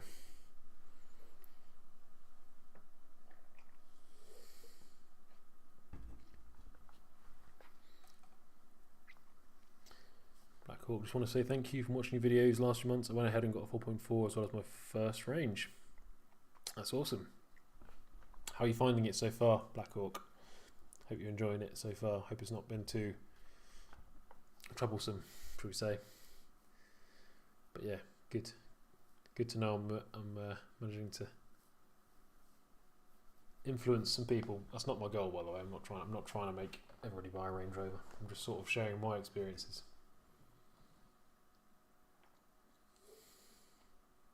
Thanks for the follow, Rob. So we've hit 11 o'clock now. I think unless there's any more dying questions to be answered, we're probably going to call it a night.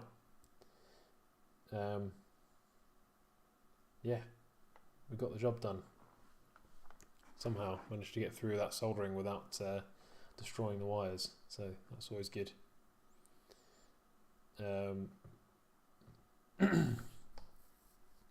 I've enjoyed doing this, actually. It's been really good. I think we'll probably will do some more live streams. Don't know how often, but we'll do a few more in the future.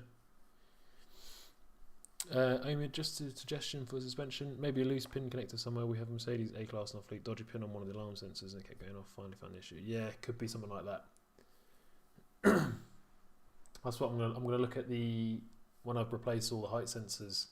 Just check all the pins and wiring for that, because, you know, like you say, the variable damper system uses all of that height sensor data to control the dampers. So it if there was a dodgy connection there, it might cause something like that. So yeah, good suggestion.